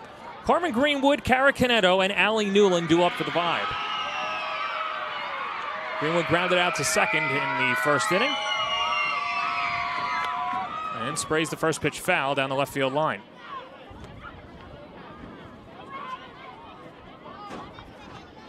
What's really interesting about Greenwood is the fact that she's actually choosing to be up in the box against Weiss, something you haven't seen done by a Vibe player so far with that speed.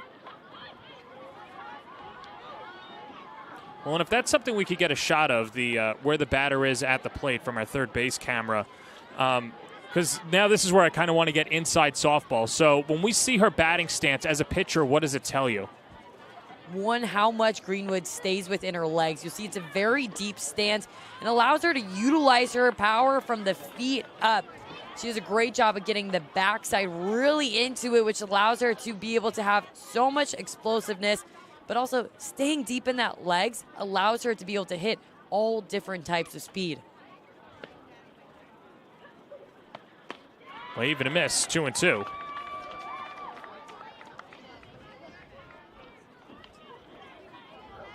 And Greenwood is as good as she is because of her mechanics, because of the reps. Time and time again, she continues to take mastering her craft. Well, she'll like that, a changeup, but just stays alive. As Greenwood just got a piece of it. And Weiss was so excited. She was getting ready to go crazy after that strikeout. Just a little bit of a bobble, and those are hard plays to make behind the dish on any type of foul tip.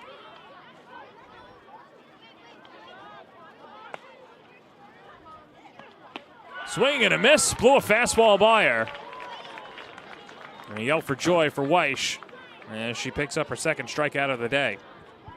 When you can't get it done the first time, a great job at coming right back into the zone. But this time, she will go to her drop ball on the outer half of the plate. And it's the passion and the fire that she plays with that allows her to be so dominant. Cara Caneto behind in the count, 0-1. Caneto walked and came around to score. In the first inning, it was 2 runs for the Vibe, thanks to the 2 RBI single by Sierra Frazier. And I undersold the Rise. They sent 11 batters to the plate last inning, scoring 5 times.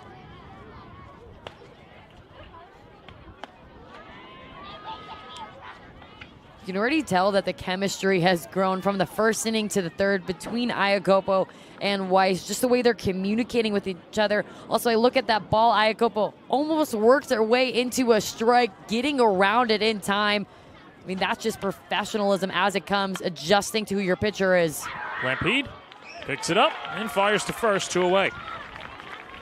What's allowing Weiss to be successful is her timing is back on track. She was just not able to be consistent with it in the first inning, but you see it really honing in, and she's able to pound the zone and work on the bottom half, which is when she generates her most strikeouts and her most ground balls. And Sid, I'd have to imagine, too, and at times as dominant as she's been in her college career, pitching on the biggest of stages, there still has to be some butterflies for your first home professional start with the Rise. There absolutely is. And I know that Weiss, I've heard her say it to players on her teammates, how much she looks up to them. And when you're coming straight out of college and you're playing alongside people who have won national championships, who have been All-Americans and playing in the pro leagues for years, you want to show who you are. You want to. She doesn't have to prove herself, but she wants to. And that's something that she's just going to feel those butterflies for a while, but eventually it'll feel so normal and she'll just trust in who she is as a competitor because she deserves to be here, much like every single person wearing the uniform. Even with the count with Allie Newland. Singled and came around to score in the first. And now ahead in the count, 2-1.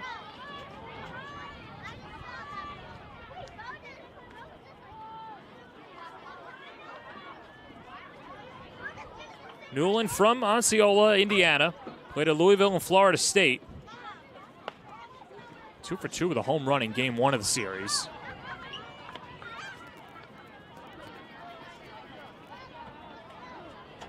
And now a good hitter's count, 3-1.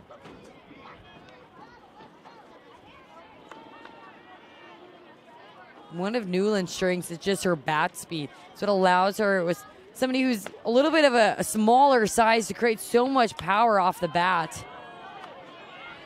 Ball was lifted foul.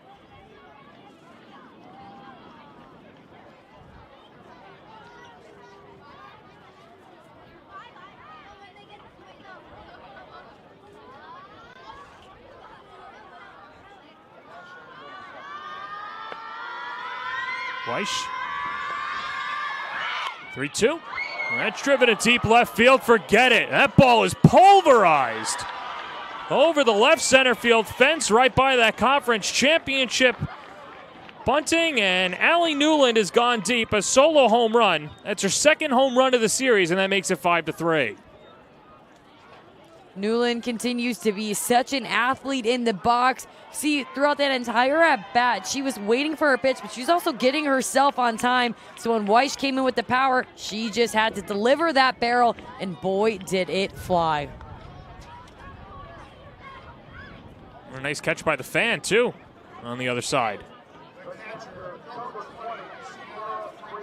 When you catch a ball, I think you're able to keep the ball as well. That's how it works, right? Yeah. So a great souvenir for the fan. Although, of course, when Dwight Gooden was playing, a New York fan would have thrown it back. Yeah.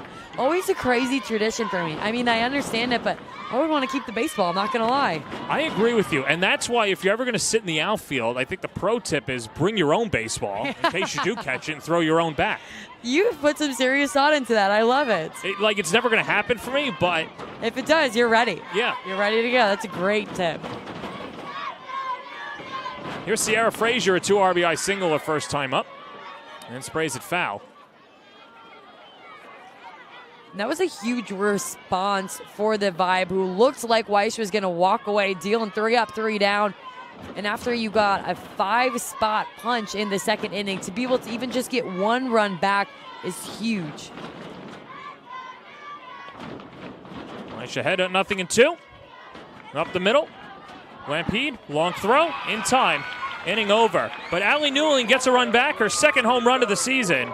Makes it 5-3 going to the bottom of the third on the Varsity Media Sports Network.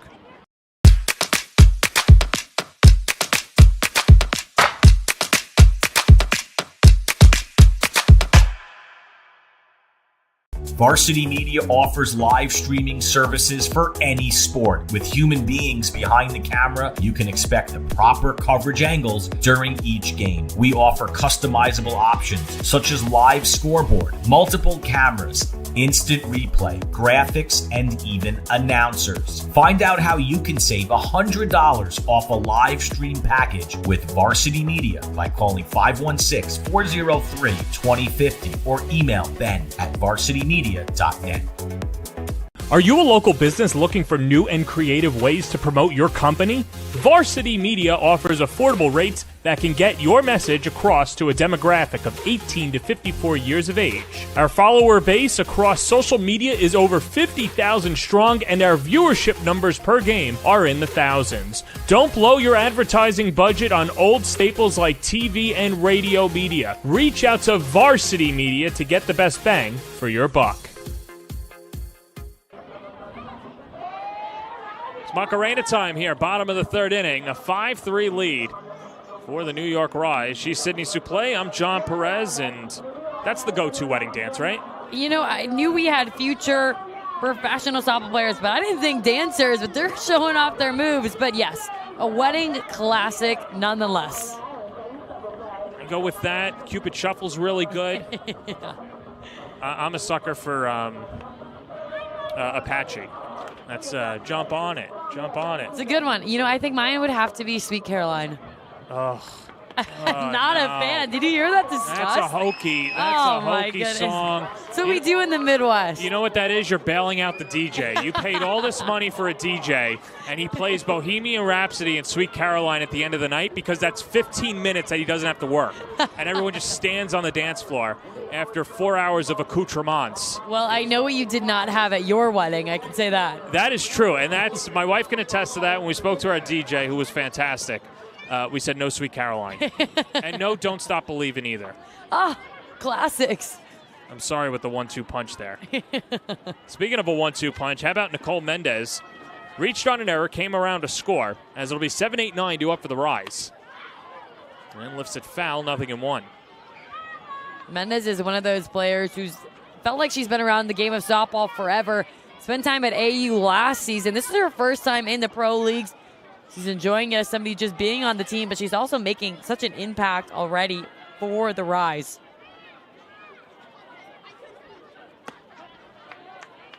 And behind in the count, 0-2. Second inning of work for Kaylin Arnold. She came on in relief last inning for Emily Kirby, who went the first inning and the third. Gave up 5 runs, 4 of them earned on 2 hits, 1 walk, no strikeouts. 0-2 pitch, 1-2. For Arnold, this is a great job to come into this inning with a clean slate.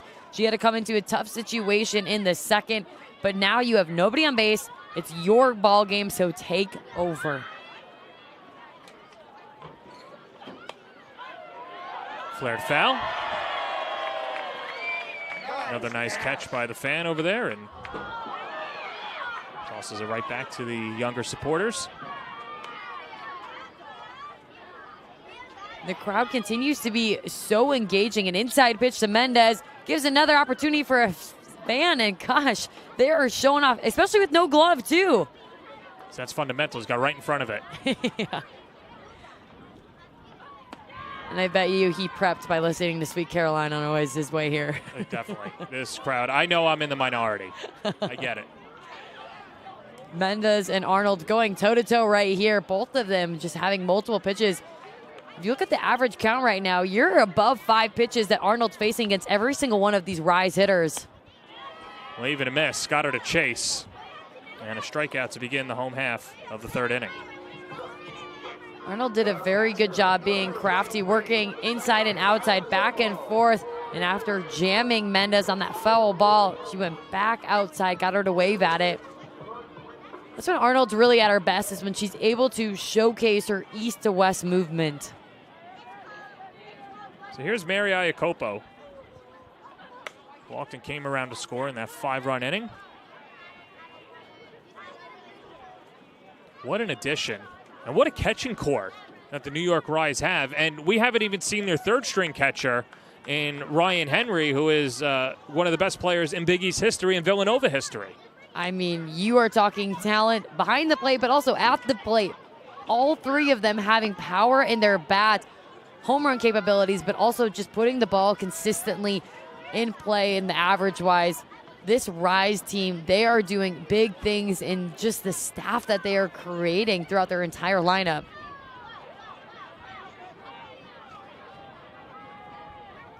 1-1. 1-2.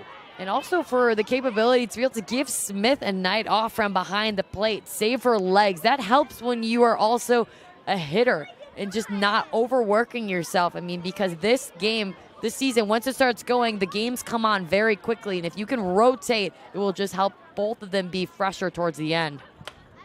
1-2, line foul.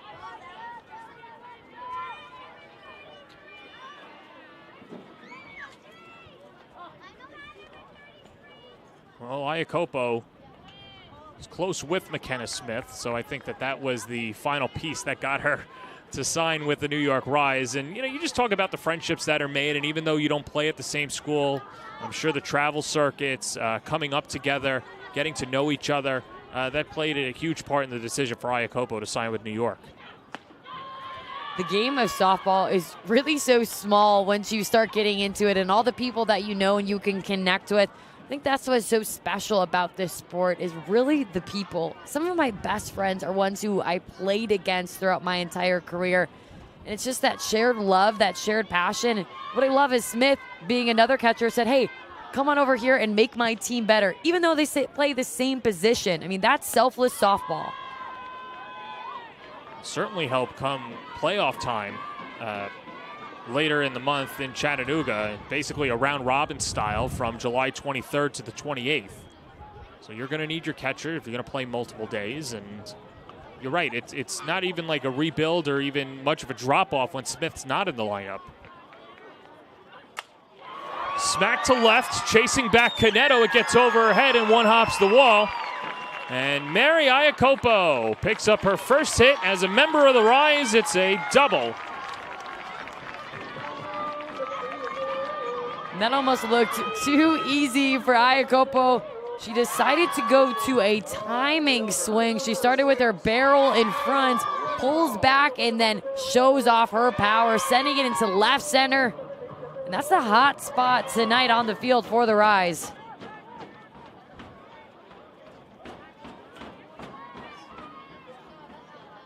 Kayla Wadle steps up to the plate, flew out to center first time up. She was the last batter that Emily Kirby faced. And she sends it right back up the middle, through for a base hit. Iacopo rounds third, slams on the brake, throws cut off, and over to second base goes Kayla Wadle ahead of the tag. That's heads-up base running, something that Wadle does so well. We've seen her multiple times tonight put the ball in play up the middle. But it was knowing that when that cutoff was going to miss where it was supposed to go, she was in business. Once again, trying to do too much, just poking it through. And it was this play made by center, deciding to go all the way to the cut and not going straight into second base that allowed Wadle to take an opportunity. This will bring us to our third pitcher for the Florida Vibe. And we'll see Alana Vaughter again for the Vibe when we come back on the Varsity Media Sports Network.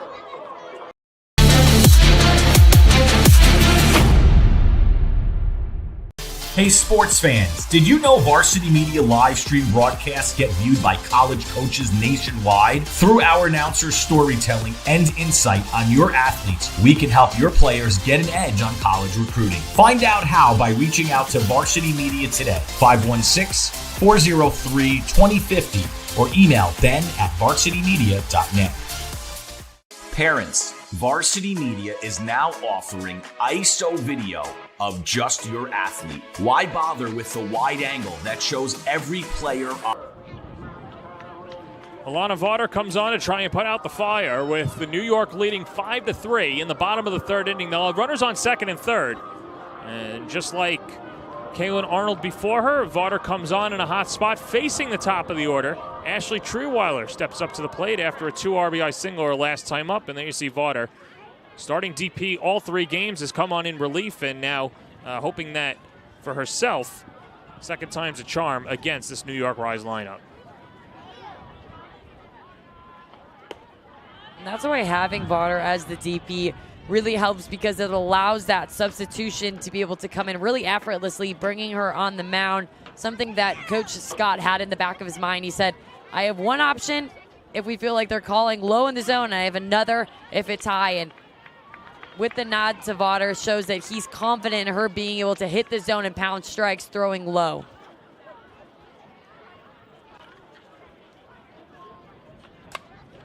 Up the middle, through for a base hit. That's going to roll all the way to the wall. In to score is Iacopo. Wadle's right behind her. Another double for Ashley Trewiler, her second 2-bagger of the series. She's driven in 4 today, and that makes the score 7-3. I will always say this, hitting is contagious. Trewiler stepping in the shoes of everybody else. And that was a pitch that was way too much on the plate. And Trewiler comes in on time. The first time seeing a new pitcher, the very first pitch. Tremendous job by her. And that's when you're not even letting a pitcher breathe when they come into this game, by attacking that first pitch and putting it in play so hard. And for Vaughter, how quickly can you just reset and really settle into this game? Throw your pitches. And Jenna Laird takes high.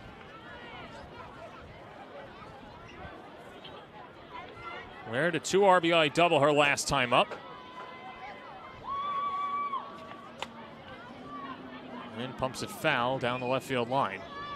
We've seen Laird have a lot of success this series, and I want to break down a little bit of her swing. She starts with her feet closer together. What allows her to be able to take that step and create that separation is so much power. 1-2 pitch misses inside, and it's 2-2. And with that stance, it also allows her to feel a little bit more calm as they're together. She's a bit higher up, allows her to see the ball longer, and then she gets into her legs at the end. Bounce on the ground to second. Allie Newland's up with it, rifles to first. For out number 2. That'll allow Trewiler to go to third. It's a good job by Vaughter, too, in just responding after giving up such a hard hit line drive to come back and throw a quality off-speed pitch and get Laird, somebody who's been swinging the bat so well, to be out in front of herself.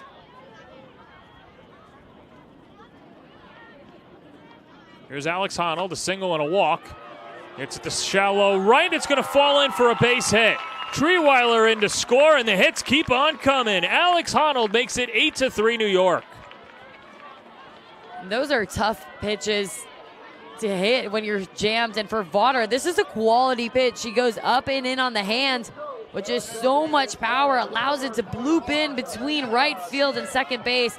Could have been a little bit more communication between Kistler and Newland, so one of them could have went all out instead of trying to dance around each other.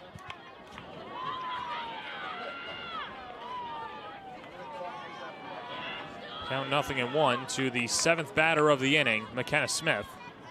And Smith, we saw a little bit of an uncharacteristic at bat from her at the time before she got a little bit greedy, expanded the zone. Runner goes on the delayed steal, and Honnold is in ahead of the tag. Throw dropped by Radcliffe, the shortstop. And the count 1-1. Just like that, the Rise doing themselves a service by putting another runner in scoring position. You can tell they're not satisfied with 8s. They want more.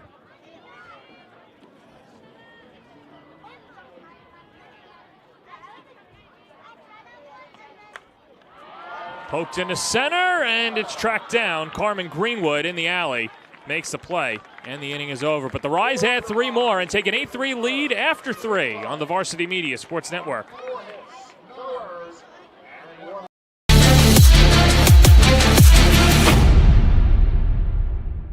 Hey sports fans, did you know Varsity Media live stream broadcasts get viewed by college coaches nationwide? Through our announcers' storytelling and insight on your athletes, we can help your players get an edge on college recruiting. Find out how by reaching out to Varsity Media today, 516-403-2050, or email ben@varsitymedia.net.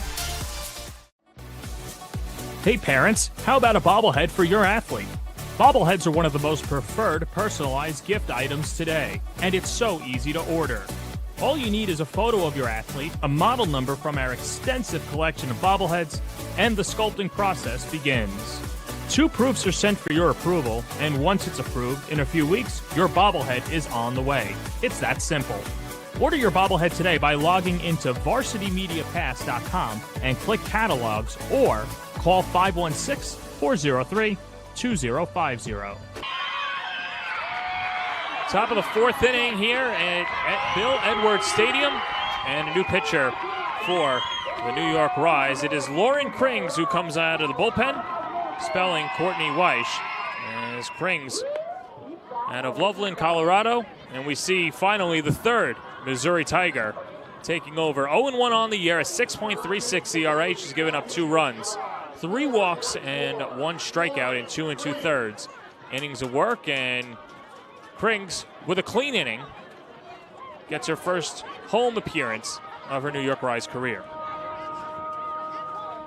And Krings is somebody who I've been really excited to watch compete after a very successful career that she had at Missouri. Somebody who thrived when the situations got big and really helped bring Missouri back on that national map. She's somebody who I have faced against her, and she's so crafty in being able to work up in the zone, but then also paint you east to west.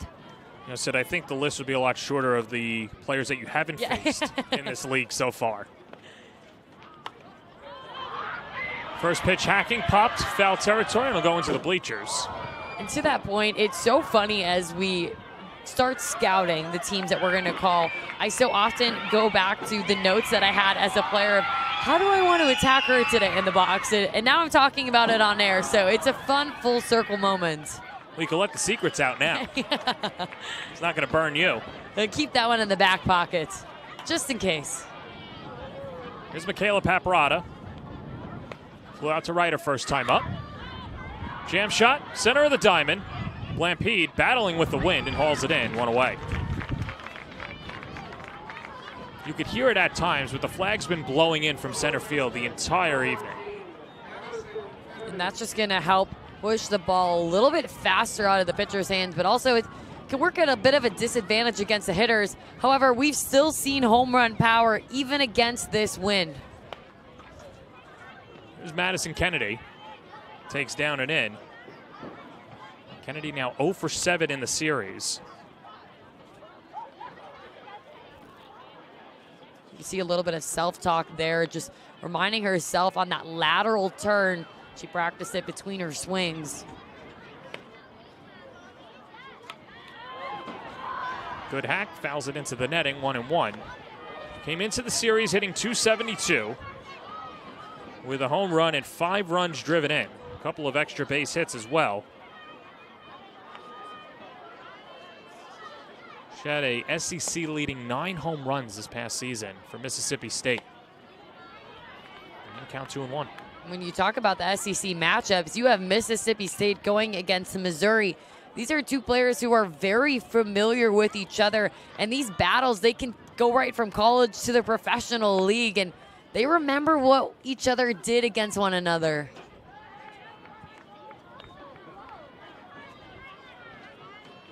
I always wondered when you're seeing a player that you know from the other side of the field, is there a part of your brain that goes off and you just want to compete and get her out regardless of how nice you were before the game?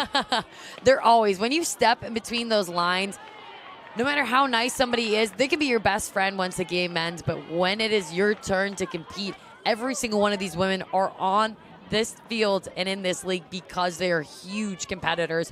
So you have to believe all friendships are off. You can give them love after the game, but right now, both of them want to win this battle. Payoff pitch coming from Kriggs, and that's high, ball 4. One out walk, and Kennedy's aboard. That brings up Katie Kistler.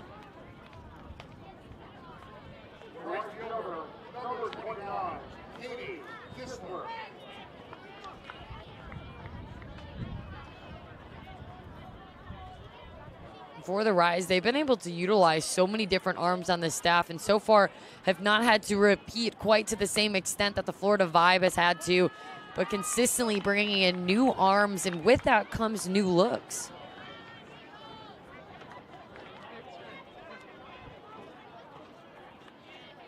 Kistler playing up in the box. Behind in the count, 0-1. And bunts it back to the screen, 0-2.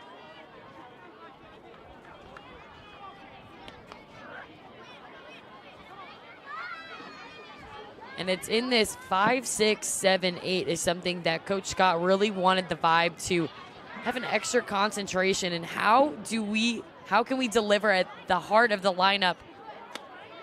And just putting the ball in play, doing your job, moving a runner over. He really feels like they're getting it done at the top and they're getting it done at the bottom, but it's that middle part that they still can just connect better as a team.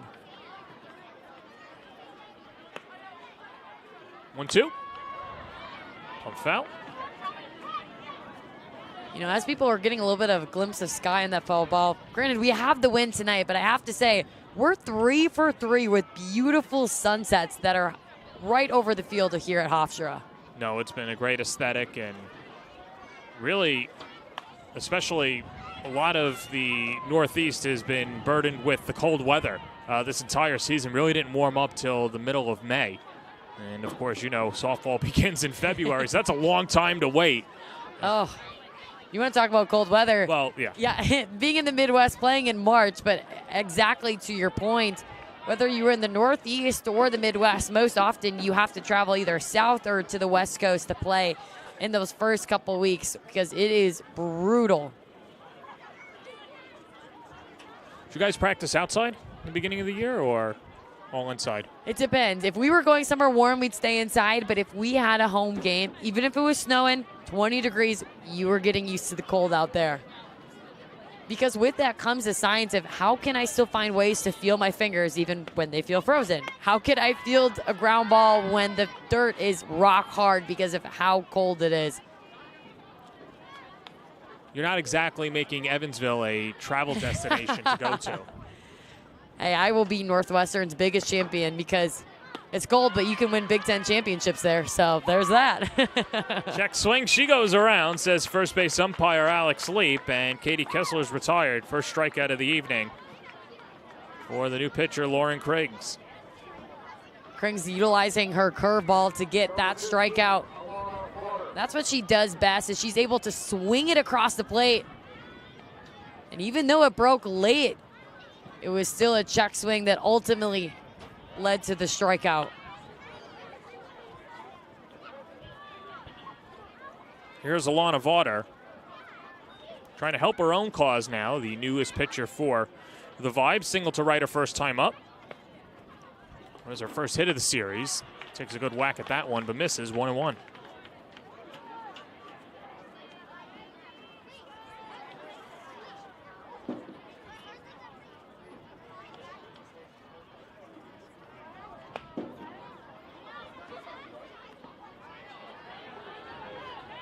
It's a little pass by Iacopo, but no advancement by the runner Kennedy. Well, we mentioned the athleticism, of course, for Vaughter, hitting a home run in her first professional at-bat this year, and bringing a lot to the table, of course, for South Carolina, and a great career at Stanford before that as well. Pitch. That's high, 3-1. And throughout Vaughter's career, she's had opportunities to be a hitter, but not really as consistently as she's starting to see these last few games here in the professional league. And with that, just allows her to be able to impact her team more. But anytime I feel like you're a two-way player as a pitcher, you learn from your at-bats, and that only helps you grow when you're in the circle.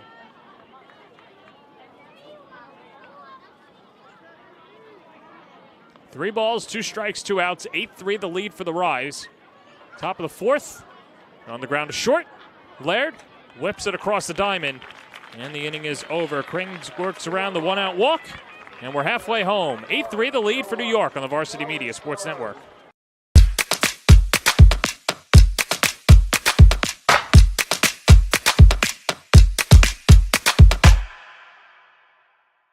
Varsity Media offers live streaming services for any sport. With human beings behind the camera, you can expect the proper coverage angles during each game. We offer customizable options such as live scoreboard, multiple cameras, instant replay, graphics, and even announcers. Find out how you can save $100 off a live stream package with Varsity Media by calling 516-403-2050 or email ben@varsitymedia.net.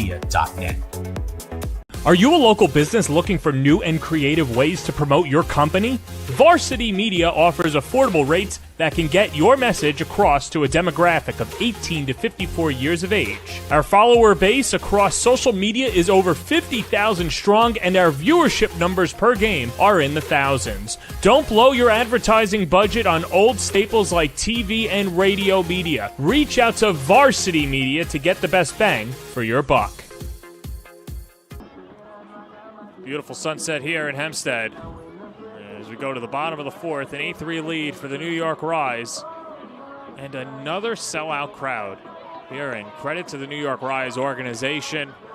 They did a lot of legwork in the offseason, not only to build a team, but to build a brand, and hoping to become synonymous with softball and the lead for generations.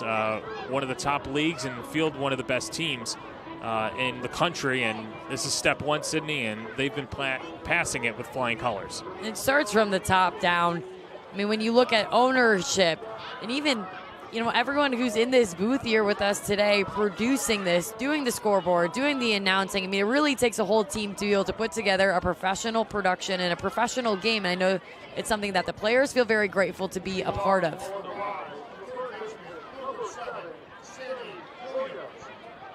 Of course, always at the top step of the dugout, too. They've been into it, and no reason not to be either, as it'll be Sammy Williams to lead things off for the New York Rise. Sammy a hit, and then was hit by a pitch, barely, in her last plate appearance. Stranded at first. On the ground to short, tough hop for Radcliffe and into center field. We'll see how they score it, but Williams is aboard in the second pitch of the inning. And that's a tough play, but one that you have to be able to make. Granted, I'm not the one playing shortstop right now in that infield, but you could feel Radcliffe just be a little bit on her heels, and it was because of how hard Williams hit that ball as she continues to be swinging such a strong bat. Anytime you get caught on your heels, you can really leave yourself vulnerable for a bad hop instead of going to go get it and play it on that short hop. And on the ground to second, that's through. And Williams makes the turn. Throw comes to third. The slide safe. McRae is on his knees on that one. The second Williams saw that ball sneak under Newland, she was off to the races. So far, the aggressiveness for the New York Rise has worked out for them every single time this series. And that quick little head peek was all she needed. McRae yelling at her to go down, and whew, by the inch of a hair is she safe.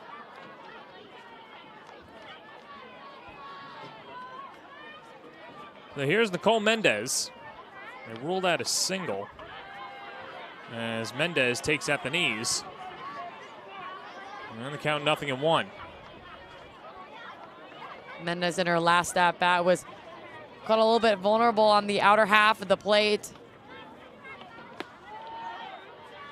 And if you're Vaughner, that's something that you are going to be looked to be pounding, not only based off of what happened last at bat, but also with no outs and another opportunity for the Rise to have runners at second and third. So on the ground to second. Nice diving stop by Newland. Fires to first. Couldn't be picked up by Kennedy. A run comes in as Mendez drives in her first run. They'll give her the single, and that makes it 9-3. And that's the exact hit that Mendez had in game 1 of this series. And it's a ball that's going to be on the inner half of the plate. Mendez does a great job keeping her hands inside the barrel. What a play by Newland to stop it, but the throw just a little bit low, not able to be picked up by Kennedy, and the speed of Mendez allows her to be safe, but also add another one to the board for the Rise. New pitcher for the Vibe is Jordan Johnson. We'll meet her when we come back on the Varsity Media Sports Network. We're watching Varsity Media, New York's premier high school sports network. Are you a local business looking for new and creative ways to promote your company? Varsity Media offers affordable rates that can get your message across to a demographic of 18 to 54 years of age. Our follower base across social media is over 50,000 strong, and our viewership numbers per game are in the thousands. Don't blow your advertising budget on old staples like TV and radio media. Reach out to Varsity Media to get the best bang for your buck. Hey sports fans, did you know Varsity Media live stream broadcasts get viewed by college coaches nationwide? Through our announcers' storytelling and insight on your athletes, we can help your players get an edge on college recruiting. Find out how by reaching out to Varsity Media today, 516-403-2050, or email ben@varsitymedia.net.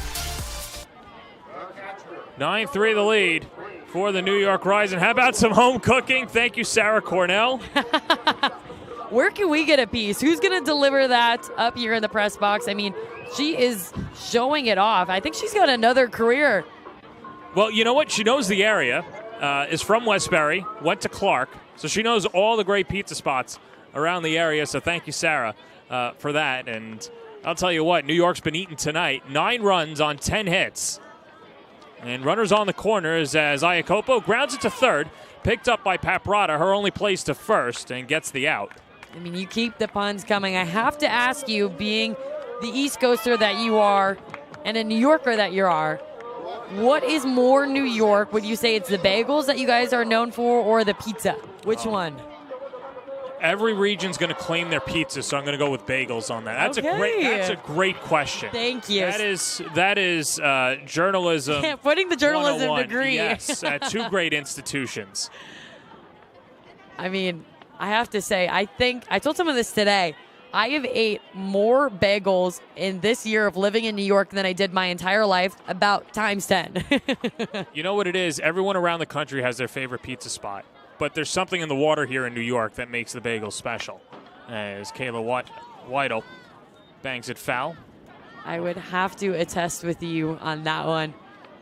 But for Weidel, she has been swinging her hottest bat here in Game 3. She has this whole series, and I would say even this season. And it's really her capability to send the ball up the middle in her previous 2 at-bats.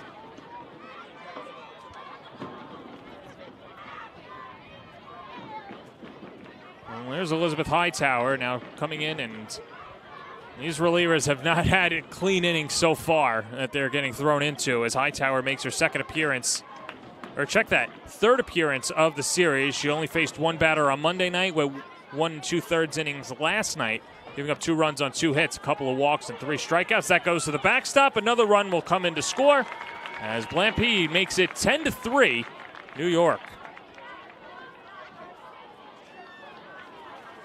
Well, Hightower has opportunities now in every single game this series. It's going to be about how can she be ready the second her jersey's called. She did that without a doubt on Game 1. Only took her 3 pitches.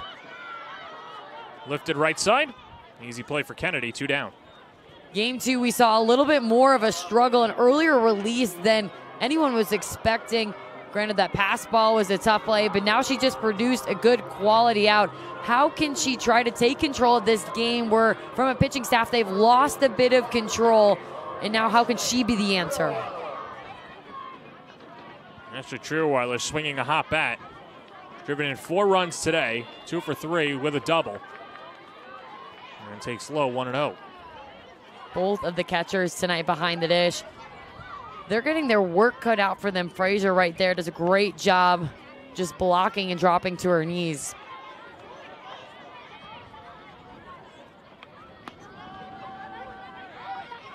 Count 2-0. I have to ask you as a pitcher, how do you get Trierweiler out? Isn't that another good question? For her, it's really about how can you mix different speeds. I would work off speed to then up and in because she tends to be on time a lot of the time. It's how can you just do anything to break her rhythm and not focus so much on getting the swings and miss, but being able to generate a weak ground ball or a weak fly ball. Hightower gets the sign, 2-1, 3-1. You're seeing Hightower, I believe it's that off speed is what she is missing low in the dirt consistently, which then that's tough because then you're going up against Trierweiler, somebody we've been talking about how well she is at the dish with really only 1 speed for a strike. 3-1, roll on the ground. Easy play for Kennedy, who picks it up on the bag, and the inning is over. But the Rise add another 2 runs to take a 10-3 lead. Going to the 5th on the Varsity Media Sports Network. You're watching Varsity Media, New York's high school sports network. Parents, Varsity Media is now offering ISO video of just your athlete. Why bother with the wide angle that shows every player on the field? You just want good video of your son or daughter, and now with Varsity Media's ISO angle, you can get it. Our camera will focus just on your player in the game. This footage will help in creating highlight videos for college coaches to better pinpoint your athlete's play on the field. And it makes for a great teaching tool to help them improve during the season. Varsity Media is now booking ISO videos for the fall, but spots are limited. Contact us today for football, soccer, field hockey, and volleyball by calling 516-403-2050 or emailing ben@varsitymedia.net. 10-3 lead for New York over Florida. Hey teams, let Varsity Media help bring your games to life with our SPORTSCAST from multiple camera angles, play-by-play coverage, instant replay graphics, and more. Varsity Media is ready to broadcast your sport with our YouTube channel featuring over 33,000 subscribers and over 6 million views across our social media platforms. That's a lot of eyeballs to get you noticed. Contact us today to learn more at varsitymedia.net, any social media channel at Varsity Media. You have to pay top dollar for Sydney Suplee, but I'll tell you what, these fans have been into it, and they've liked what they've seen so far in this home series as New York putting it all together at the plate. And the 10-3 lead, the advantage for the Rise. The fact that you have not only young girls, but young boys here, champion women, looking up to them and what they're doing in their professional career, it does not get more special than that. I mean, I have to say, this entire week I have been just speechless to see the sold-out crowds, the mile-long line for autographs, and how much professional softball is really on the rise. Granted, it had to start here at New York Rise. Here's Grayson Radcliffe. 4-6-3 double play in her only at-bat against Courtney Weiss, who went the first 3 innings. Lauren Kring faced 4 batters in the 4th inning, had a strikeout and a walk. Ground out and a pop out.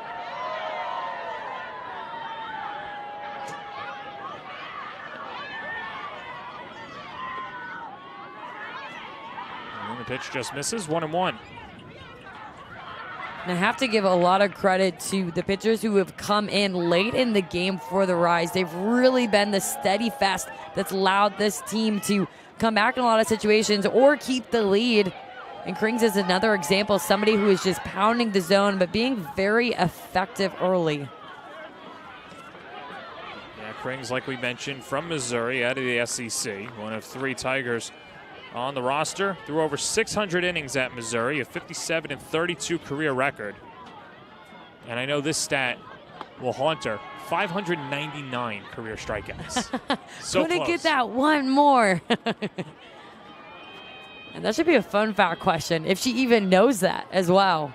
So often these pitchers, they're just competitors. They don't know their numbers. They don't know the records that they hold. They just know how they helped win ball games. Well, I'll tell you what, she knows the 2 no-hitters and the perfect game that she had. That she absolutely does. And she's just a fun pitcher to watch how she competes. I really love her style of pitching. If you look at this front arm that she has, she's going to wave it before every pitch. It's her way of keeping herself loose when she gets into that arm circle. 2-2, cute foul.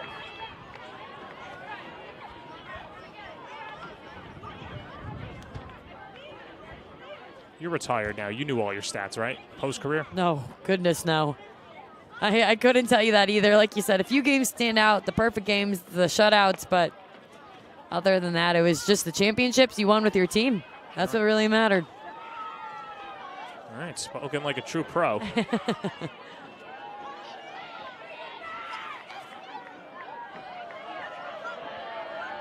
Infield straight up. Payoff pitch, high, ball 4.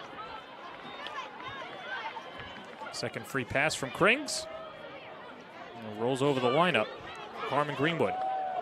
And both of those free passes, it's just been Krings who she gets ahead and then she's getting a little bit too nitpicky, I'd say, nibbly on the plate, and instead of just really trusting those strikes that got her earlier in the zone and pounding it. She can't let a batter off the hook that much at the end. That one's popped up. Easy play for Williams. Snaps it to first, not in time. Williams always hunting for that second out. Great job reading the bunt, crashing, and then just turning and firing. So here's Cara Canedo. Walked and came around to score in the first inning. 2 runs in the first, 1 in the third for the Vibe. With 3 runs on 4 hits. They've committed 2 errors. And we count nothing in 1 to Canedo. Reached base in every game so far this series. And was struggling coming into this series. 0.79, but has really picked up.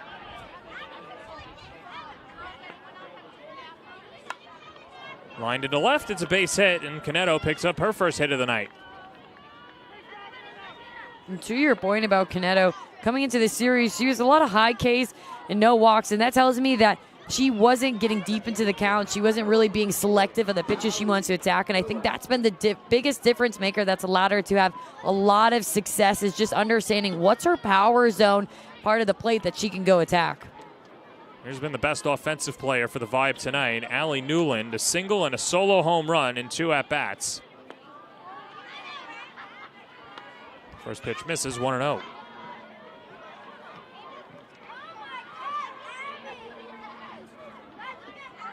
Krings did a great job capitalizing on a pitch that was too good in the zone on a 3-2 count. And if you're Krings, you absolutely know that. And now she's fallen behind 2-0. You want to be careful within a hitter's count to not give anything too good. Well, the one thing is, Trueweiler can hit it 700 feet. It's not going to tie the game. Still want to keep her in the ballpark. That will. Goes to second. Blampede tags the bag. Fires to first. A double play. Blampede showing off the leather in this series. Put a star on that one. As we go to the bottom of the 5th. 10-3 the lead for the Rise.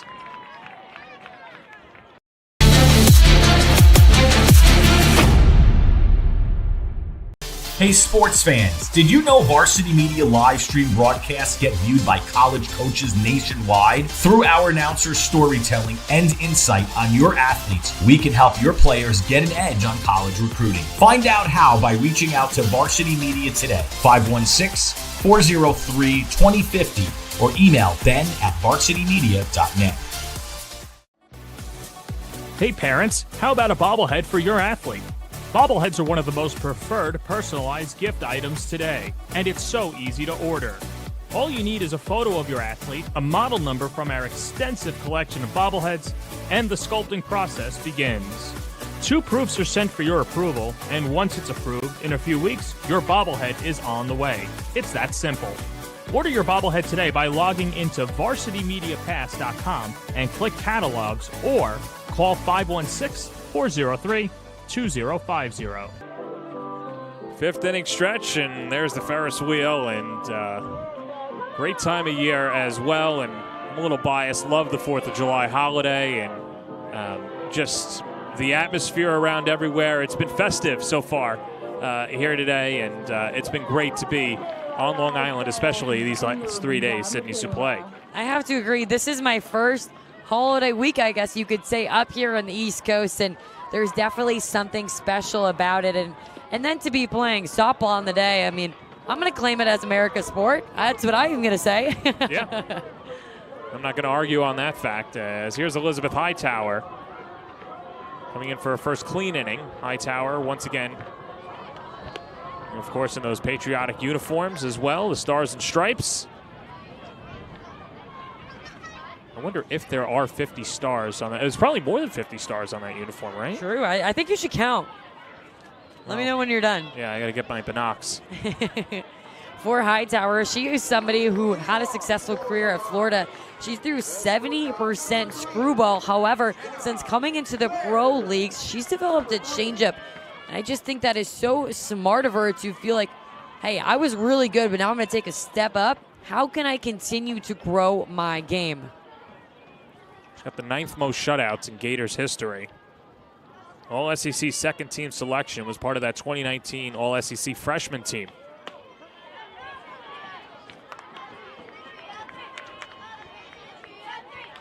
Well, Ashley Trierweiler from Grand Canyon and Santa Clara.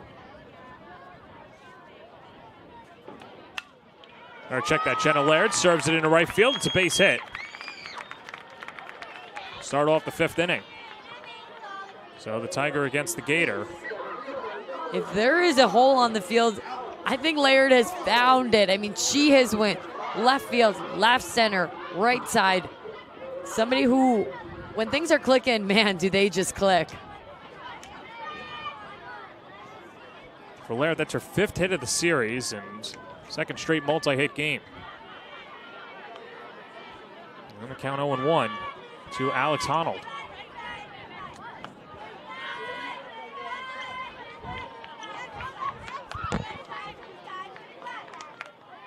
Honnold, an RBI single her last time up. Skips past Frazier and allows Laird to go to second.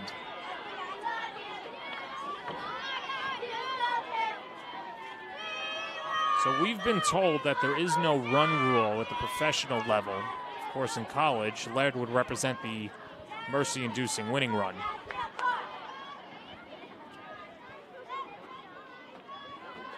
It's definitely an interesting difference, but it allows the teams to play longer, the fans to see more softball.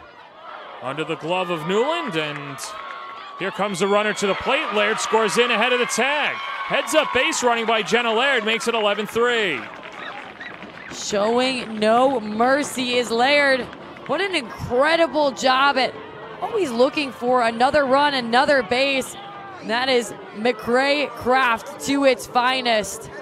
Taking advantage when the other team is not looking and playing a bit on their heels. We got a pinch hitter. This will be Ryan Henry, the 3rd-string catcher, but you see the team loving it, and I think a lot of the players weren't sure if there was a mercy rule either, as this will bring up Ryan Henry.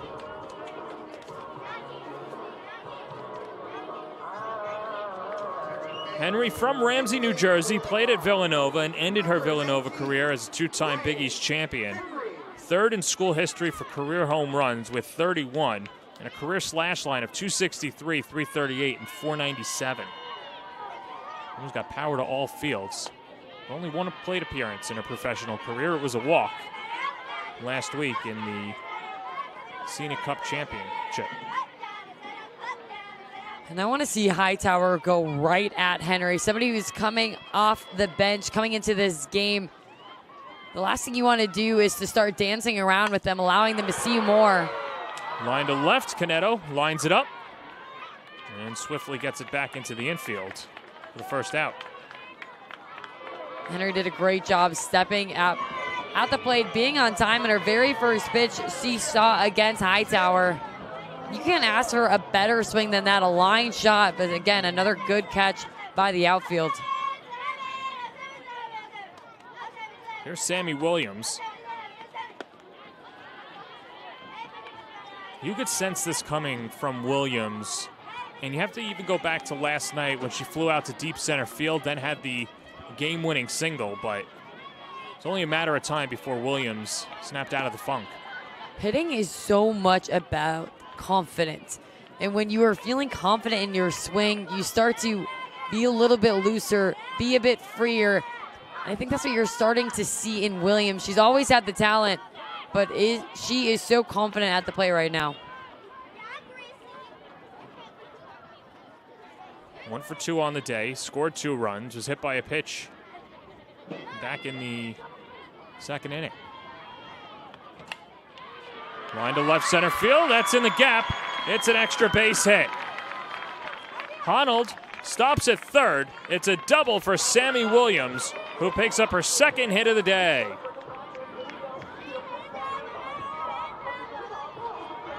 For the Florida Vibe, this is a tough situation to be in.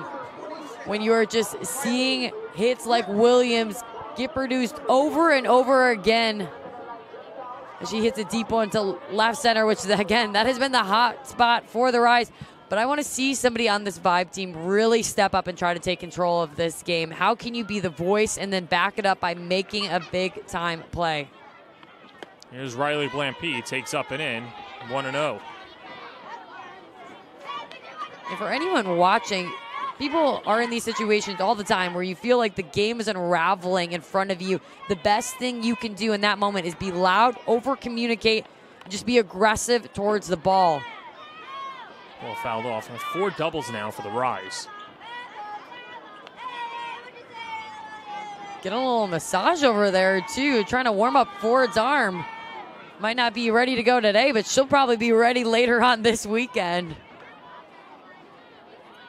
Double play left her hanging.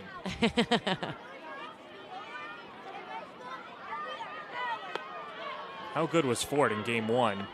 4 shutout innings, 4 strikeouts, and did so many things well.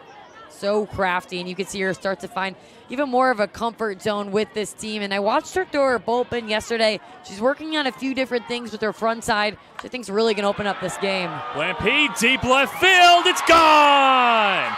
A 3-run home run for Riley Blampede, her first of the year, and the Rise have opened it up.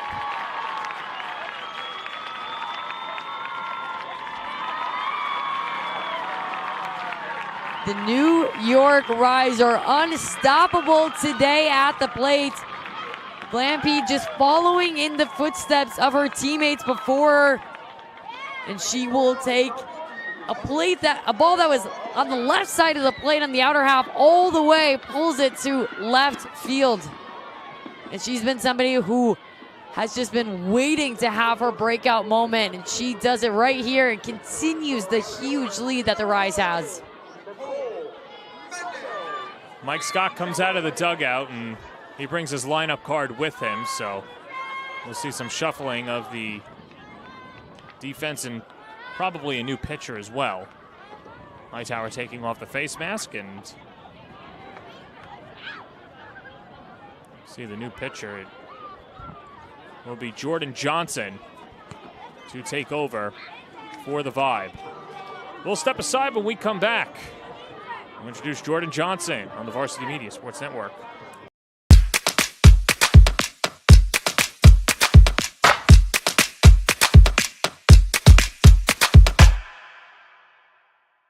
Varsity Media offers live streaming services for any sport. With human beings behind the camera, you can expect the proper coverage angles during each game. We offer customizable options such as live scoreboard, multiple cameras, instant replay, graphics, and even announcers. Find out how you can save $100 off a live stream package with Varsity Media by calling 516-403-2050 or email Ben@varsitymedia.net.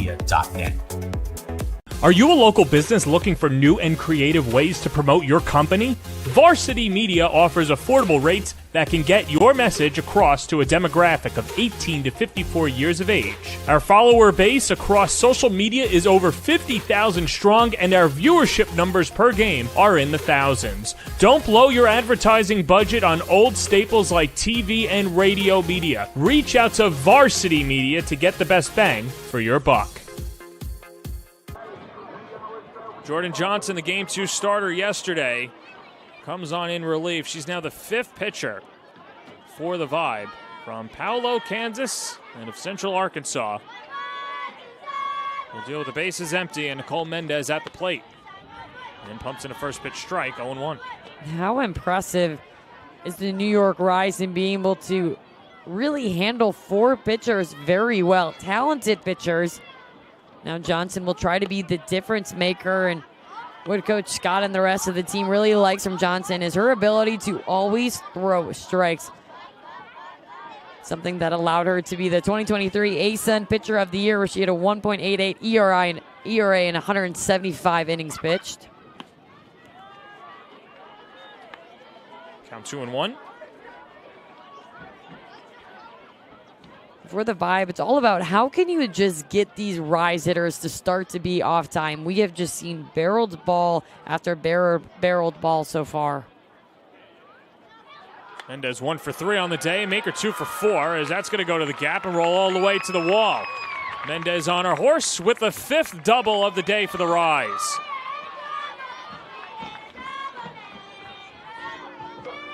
And the smile, you have to love. We talked about being friends with people on both sides. I mean, that's what it's all about. But the confidence that Mendez is building right in front of her eyes, you see that from her swing. We've seen her do it all tonight. We saw her lay down a bunt, hit a double. And so we'll get another substitution as McCray will start to empty his bench. Lisa Ianson coming on and giving the official word to Gil Zayas. It'll be Shanice Dels making her first at-bat of the season. Let the hitting pitchers hit. I'll be their biggest advocate. And the team helping her, making sure she has that Evo shield. The last thing they want is one of their arms to take a silly hit by pitch. Well, she comes in for Mary Iacopo, and you'd imagine that Henry's going to take that spot. As Dels steps up to the plate.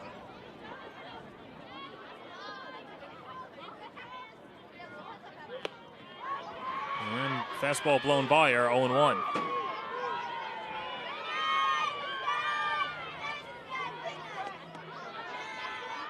For Johnson, this is an opportunity to really hammer the zone, knowing that Dels has not had any opportunities to face live pitching in a game situation the last how many weeks. This is your opportunity to really utilize your stuff against her and secure the second out. Wave and a miss, goes chasing, 1-2.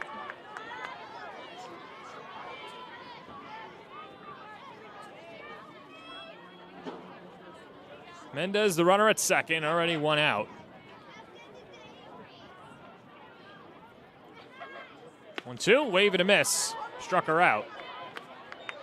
Dels goes down hacking, and there's 2 away. Johnson could tell on that very first rise about that she was going to be able to get Dels to expand the zone. Smart job by doubling up with it. And so another pinch hitter. Here's Sarah Cornell.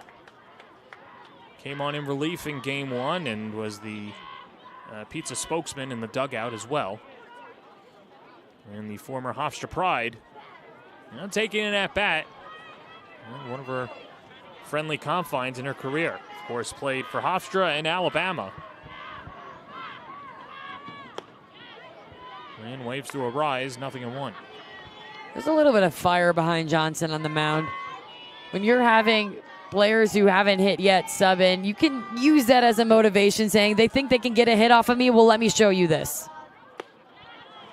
And she is blowing it by, and really the best pitches we have seen so far today, and that might have lit a fire inside her that's not going to burn out anytime soon. Popped up left side. The shortstop Radcliffe makes the play, and the inning is over. First time since the first inning, the Rise do not score, but they lead at 14-3 going to the 6th on the Varsity Media Sports Network. You're watching Varsity Media, New York's premier high school sports network. Are you a local business looking for new and creative ways to promote your company? Varsity Media offers affordable rates that can get your message across to a demographic of 18 to 54 years of age. Our follower base across social media is over 50,000 strong, and our viewership numbers per game are in the thousands. Don't blow your advertising budget on old staples like TV and radio media. Reach out to Varsity Media to get the best bang for your buck.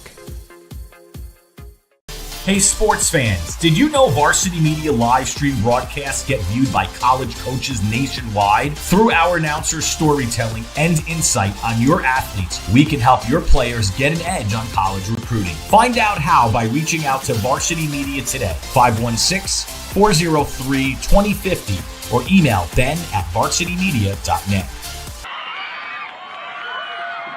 Well, and some bookkeeping now behind the plate for Iacin and Rodney McCray, of course, and I have to imagine there's some re-entering in there as well. So Cornell comes out, Wadle goes back out to the outfield, and she'll be in left field, and she's one of the pinch hitters, and Iacopo there as well. Well, while we have this moment, we'd like to thank our sponsors as well for making New York Rise and this season possible. They're good friends at Hofstra, New Balance, Wilson, Azuri Transportation, Vincent's Clam Bar of Long Island, Erica Cole Salon, Polsky Sports and Entertainment, Print Station, Catcher Matrix, and Lululemon. We appreciate all your help to support pro women's softball in New York. Rise up. From the sponsors to the fans, this community has welcomed the New York Rise with open arms, and that's playing a huge part in the success that we've seen from this team in their homestand as they look to secure their third win and sweep their first week at home. Well, they're sitting pretty now with an 11-run advantage in the top of the 6th, and Lauren Krings will begin her third inning of work. Dealing to Sierra Frazier, 4-5-6 due up for the Vibe.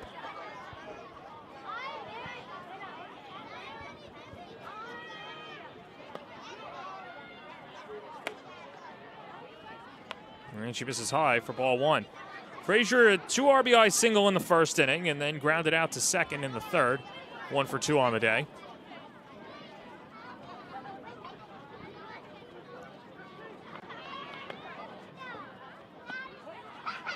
And pitch dotted on the inside corner, 1-1.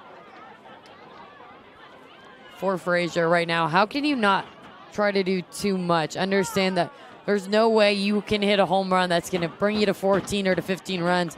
But just find a way to generate a little bit of spark and make your way towards first base. And against Kring, somebody who's either going to that rise curveball, a lot of those pitches are going to be breaking up. It's important to find the middle to the top part of the ball. 2-1, roll on the ground to short.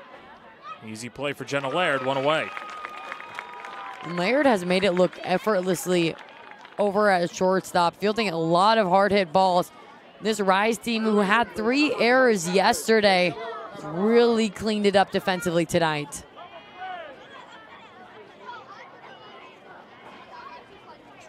One up, one down, and here's Michaela Paparata. Fly out and a pop out in 2 at-bats. And behind in the count, 0-1.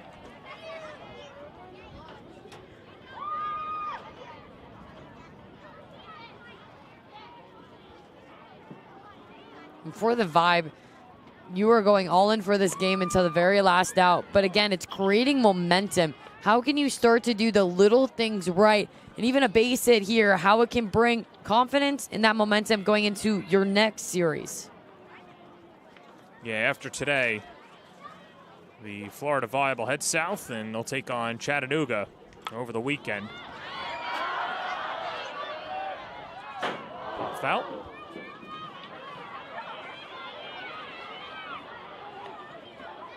Everybody who's been getting the foul balls today is tossing them right to the younger fans that we have in the stands.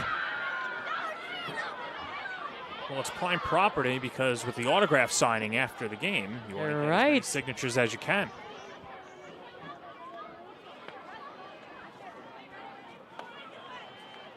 And what's really neat about tonight is for the autograph line, they're going to have both teams there for any fan or any supporter who wants to have their stuff signed. And it's a great way. You're not only growing New York Rise softball, but you're growing professional women's softball on both teams. Driven to deep left field. That ball is gone. Solo home run for Michaela Paparata. And she drills it over the fence in left field. Her first home run of the year, and that makes it 14-4.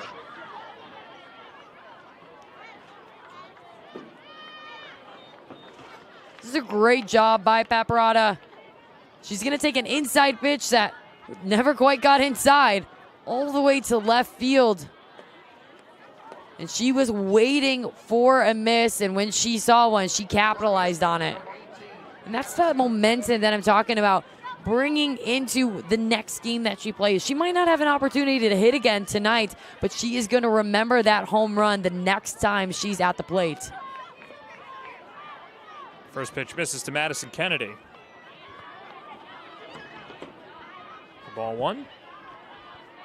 It also sends a message to this New York Rise team. Granted, they're up 10 runs right now, but you're never safe. You can't sit on a lead when you have hitters who can hit home run with just one swing of the bat. Now, we've seen the long ball on display this series. Now 5 home runs through 3 games.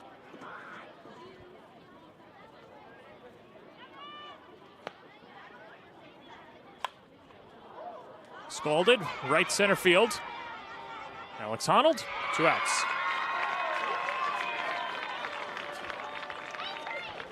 While it was a mile-high pop-up, you're starting to see the vibe be more on time against Krings. Well, she came on in the 4th inning, and through 2 2/3 of an inning, she's just allowed the 1 run on 2 hits. A couple of walks and 1 strikeout. And Kistler takes an off-speed pitch for strike 1.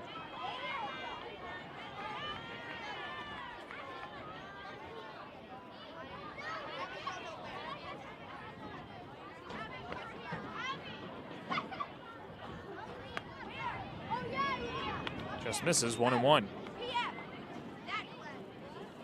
Within Kistler's at bat, you'll notice how she will keep the knob of the bat above her barrel right before the pitch. It's her way of generating then that barrel to come up and make sure it's going in a downward movement instead of undercutting the ball. Count 1-2 to Kistler. After today, the Rise will have a 3-game set over the weekend in Oklahoma City against the Spark. Each game starting at 8 p.m. Eastern Standard Time. There's a swing and a miss, goes to the backstop.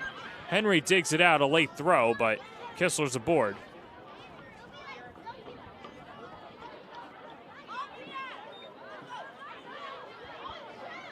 And that's always a tough break as a pitcher when you do your job in getting the swing and miss. And that's when, Iacopo, being the competitor that she is, would love to have that one back.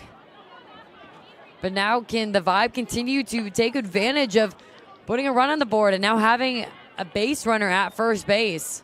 And so Iacopo will go out there to talk to Krings. Get on the same page.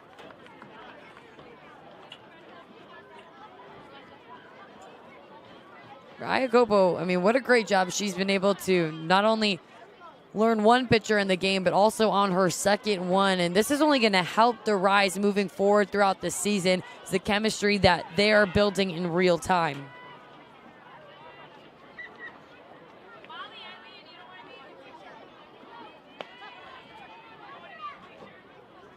(1-0).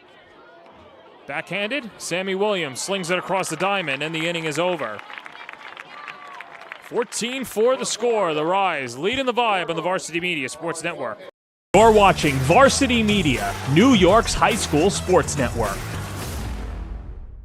Parents, Varsity Media is now offering ISO video of just your athlete. Why bother with the wide angle that shows every player on the field? You just want good video of your son or daughter. And now with Varsity Media's ISO angle, you can get it. Our camera will focus just on your player in the game. This footage will help in creating highlight videos for college coaches to better pinpoint your athlete's play on the field. And it makes for a great teaching tool to help them improve during the season. Varsity Media is now booking ISO videos for the fall, but spots are limited. Contact us today for football, soccer, field hockey, and volleyball by calling 516-403-2050 or emailing ben@varsitymedia.net. Welcome you back to Bill Edwards Stadium. A 14-4 lead for the Rise. Here in the bottom of the 6th inning. There's Jordan Johnson back out in the circle. And of course, as is tradition here at Bill Edwards Stadium in the bottom of the 6th, the Fireflies are out. Which is a cool little ritual that they do every game. Lighting up the night sky. It looks exactly like New York City.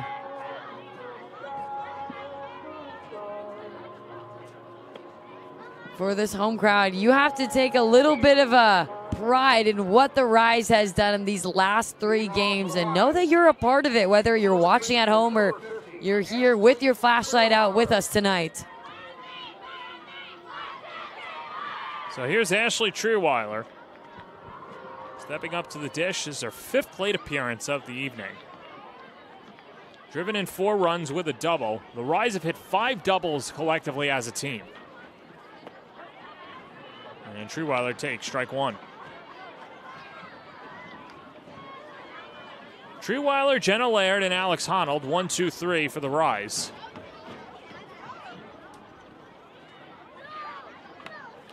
Johnson had her best stuff at the bottom of the last inning when the Rise decided to go to a few pinch hitters, and we talked about that fire that it lit her. You already see that in the first 2 pitches against Trierweiler. It's been one of her most successful stuff against the top of the order.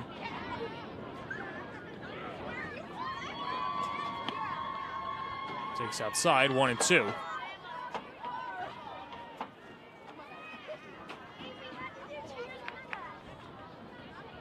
Well, in speaking to everybody around the New York organization, they knew that this team was capable of achieving these decisions as that's flared down the left field line, but goes foul, bangs off the wall right in front of Coach Edwards' not retired number, but of course his honors out there in left field. But anyway, the point is that everyone around New York was very excited for this team coming into this year, and they saw the talent. And now coming into this season, Sydney, the Rise are for real. As Trierweiler goes down swinging for the first out of the 6th. They absolutely are. And when you talk to Coach McRae, he said, we will always have pitching, and that will keep us in ball games. But as they're starting to build their identity, not only do they have pitching, but I would also say they have very athletic hitters where they're providing home run power, but what they're doing on the base pass is really separating them. Jenna Laird under the glove of Michaela Paprada into left field, a base hit. And that's the 3rd hit of the day for the Long Islander.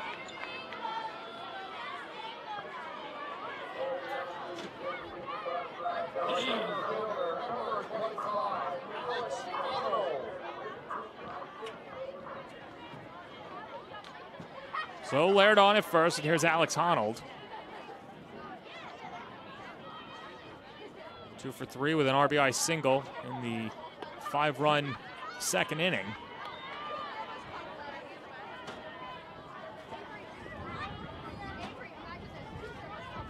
For the Rise, they've been so contagious and deadly, top through bottom, 1 through 9, in terms of their run production, who's getting on base and driving each other in, and that's the mark of a very talented team. Honnold now 5 hits in the series, and he's done a good job in center field. This could be 2. Radcliffe steps on the bag, fires to first, not in time. Honnold legs it out. But Laird is wiped off the base paths, and there's 2 away. I like the thought there by Radcliffe, and Kennedy did a great job picking it. Taking a little sneak peek inside the Rise's dugout. And once again, we get Cornell. She loves the camera. She's trying to send us a little bit of a message. Not quite sure what she's saying besides that she loves New York Rise softball, of course. I think that's exactly what she said. I'm not a lip reader at all. As Ryan Henry back out to the plate now. Remember, Henry came on for McKenna Smith. So this is her second at-bat. In that DP spot, swings and misses through a Rise, 0-2. She had a line shot that was robbed by the outfield. Really do think we need to get double plays workout routine. Yeah. I don't think he's a cardio guy. Just upper body, no legs. That's it, yeah. Swing and a miss. Down goes Henry. And the inning is over. McKenna Smith. If we ever need an extra camera person, we'll ask her for her services. Let's go to the 7th, 14-4 Rise on the Varsity Media Sports Network.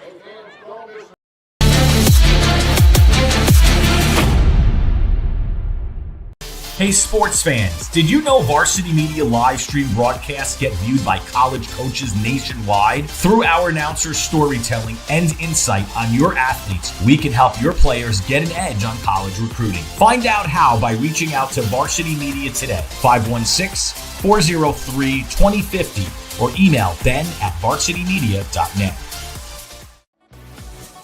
Hey parents, how about a bobblehead for your athlete? Bobbleheads are one of the most preferred personalized gift items today, and it's so easy to order. All you need is a photo of your athlete, a model number from our extensive collection of bobbleheads, and the sculpting process begins. 2 proofs are sent for your approval, and once it's approved, in a few weeks, your bobblehead is on the way. It's that simple. Order your bobblehead today by logging into varsitymediapass.com and click catalogs, or call 516-403-2050. Our wish is his command. We just missed it, but how about that? We get the worm from double play, and he sets off the fireworks at Eisenhower Park. That's what we were waiting for, Sydney Suplee. Oh, John, this has been your dream. We waited all the way till Game 3 in the 7th inning, and we're going to take another look at this. Break it down for us. What do you rank him? That's solid, textbook, didn't stick the last landing. I'm going to give him a 9.6 on that. Okay. On the worm. I think you gave him a 9.5 yesterday in his move, so we've elevated our game by bringing out the worm. Worm's a lot harder. And he had 3 of the 4 there. So good job there by Mr. Play. Excuse me, Dr. Play. He didn't go to softball medical school for no reason. Oh, my goodness. I mean, that's just a glimpse at the fun that people are having at this stadium. We've seen so many events, and that was really one of the goals for the Rise when they decided they wanted to commit to this. They wanted to go all in and create a very similar atmosphere that you see at every other professional sporting event. So Lauren Krings would come on and trying to get the final 3 outs of the ball game.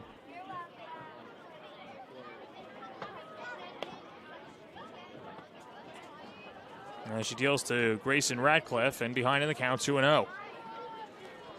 Radcliffe grounded into a double play and walked in her 2 at-bats. That walk coming against Krings back in the 5th inning.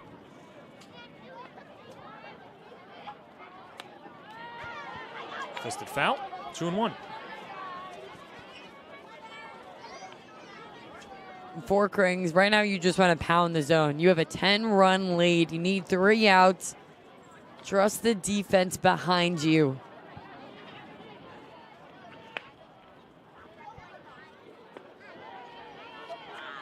And now the count 3-1. Grayson Radcliffe, Carmen Greenwood, and Cara Canetto. Last opportunity for the Vibe. These 2 will meet up again July 12th through the 15th down in Florida. The great part about it is We have seen so many different types of games. We saw a close nail-biter game yesterday. You're seeing the Rise really shine out in their bats, but when they face each other again in just really 2 weeks, it could be a whole new ball game. Trierweiler in foul territory, 1 out. And if you've been watching this series, there has been a little bit of a log jam on those type of plays. Trierweiler worked on it with Coach McRae before today's game, practicing those drop sets at first base. And right there is practice works. Carmen Greenwood, hitless in 3 at-bats, steps up to the dish. Up and in. Not sure if it caught her elbow or her shoulder, but she'll trot over to first. And a 1-out base runner for the Vibe. Greenwood took it like a champ. Not even holding her arm. There's a little bit of a peek. That ball stings no matter how tough you are. It absolutely does. It amazes me why we continue to call the sport softball, because I promise you, I can attest, the ball is nothing close to soft. I'm with you. I never understood that either. On the ground, a second off the glove of Blampede, stays with it but has no play. It's a hard hit ball, but hits off the glove of Blampede. They'll give her a base hit. That's the second hit of the day for Canetto. As Greenwood goes over to second. And that's a ball Blampede could absolutely make, but what she does a really great job is after she bobbles it, popping up really quick with it, and that prevented the runner from going second to third. Allie Newland attacks the first pitch on the ground to short. Laird's up with it. Blampede the turn, and the ball game is over. A 6-4-3 completes the sweep for the Rise as they knock off Florida 14-4. Ashley Trierweiler catches the final out after driving in 4 runs today as the Rise throw up crooked numbers in 4 straight games and sweep their first home series in franchise history.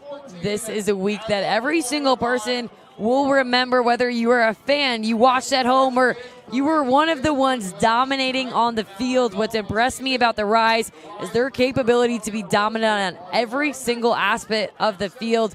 You saw them thrive in pitching, but tonight it was the bats. Credit to 1 through 9 of the order for the Rise, who all really stepped up. Lauren Krings comes on, gets the win after going the final 4 innings. She just allowed a run on 4 hits with a couple of walks and struck out 1. As the Rise winning 14-4, we'll step aside and speak to our player of the game when we come back on the Varsity Media Sports Network.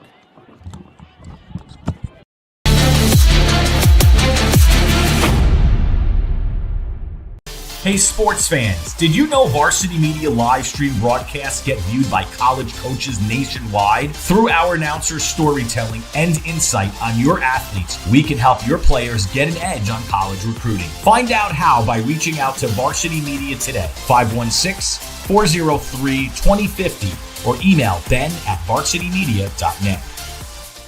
Parents, Varsity Media is now offering ISO video of just your athlete. Why bother with the wide angle that shows every player on the field? You just want good video of your son or daughter, and now with Varsity Media's ISO angle, you can get it. Our camera will focus just on your player in the game. This footage will help in creating highlight videos for college coaches to better pinpoint your athlete's play on the field. And it makes for a great teaching tool to help them improve during the season. Varsity Media is now booking ISO videos for the fall, but spots are limited. Contact us today for football, soccer, field hockey, and volleyball by calling 516-403-2050 or emailing ben@varsitymedia.net. Are you a local business looking for new and creative ways to promote your company? Varsity Media offers affordable rates that can get your message across to a demographic of 18 to 54 years of age. Our follower base across social media is over 50,000 strong, and our viewership numbers per game are in the thousands. Don't blow your advertising budget on old staples like TV and radio media. Reach out to Varsity Media to get the best bang for your buck. Varsity Media offers live streaming services for any sport. With human beings behind the camera, you can expect the proper coverage angles during each game. We offer customizable options such as live scoreboard, multiple cameras, instant replay, graphics, and even announcers. Find out how you can save $100 off a live stream package with Varsity Media by calling 516-403-2050 or email ben@varsitymedia.net. Hey parents, how about a bobblehead for your athlete? Bobbleheads are one of the most preferred personalized gift items today, and it's so easy to order. All you need is a photo of your athlete, a model number from our extensive collection of bobbleheads, and the sculpting process begins. 2 proofs are sent for your approval, and once it's approved, in a few weeks, your bobblehead is on the way. It's that simple. Order your bobblehead today by logging into varsitymediapass.com and click catalogs or call 516-403-2050. Welcome you back to Bill Edwards Stadium. The fireworks still going off. We've got some fireworks in the booth as well. Ashley Treeweiler, our player of the game, and we welcome you up here into the broadcast booth. Ashley, congratulations on the series sweep. You know, it's interesting. We were talking about it on the broadcast. That first game, you strike out your first 3 at-bats, but then hit a home run, and it seems since then all the momentum has gone in your favor. So what changed for you and has turned on the lights for yourself? Honestly, my teammates, for sure. Like, obviously it's a team sport, and I can't succeed every time, but, you know, I got teammates in the dugout who have my back, and, like, you know, they see me getting down after that 3rd strikeout, and they're like, hey, like, you bounce right back, like, the next one's yours, and, like, that kind of motivation for sure. That's, like, I think that's what flipped the switch for me. Like, Courtney's my girl. She got me on the pep talk before that last at-bat in the first game, and, I mean, since then, kind of like you said, but we play a game of failure, so it's kind of just rolling with the punches and trying to make the most out of each opportunity and, you know, supporting my teammates when I'm not succeeding. Absolutely, and the chemistry is real in terms of how it's shining through within your guys' play. We've been talking all throughout these 3 games. What a week it's going to go down in history, the first ever in this franchise. Talk to me a little bit about what these last 3 games have meant for you. I mean, honestly, like, we're making history as a team every day, being the first, like, this being the inaugural season for the program, and just, like, it's awesome. There's no group of girls that I would rather be out there doing it with. Like, from day one, we've all clicked so well, and it's just like we play for each other to the right and to the left. Like, everyone's in it, not just for, like, the victory or the crown or anything like that, but we're in it for each other because we really, like, we love each other, we care about each other, even though we just met, like, 2 weeks ago, most of us. Like, I don't know, just being able to get this first series sweep, like, it's a tribute to not just the talent we have as individuals, but the commitment we have to each other as teammates and as friends and as sisters. So. And who really leads that charge to get you guys gelling as a unit?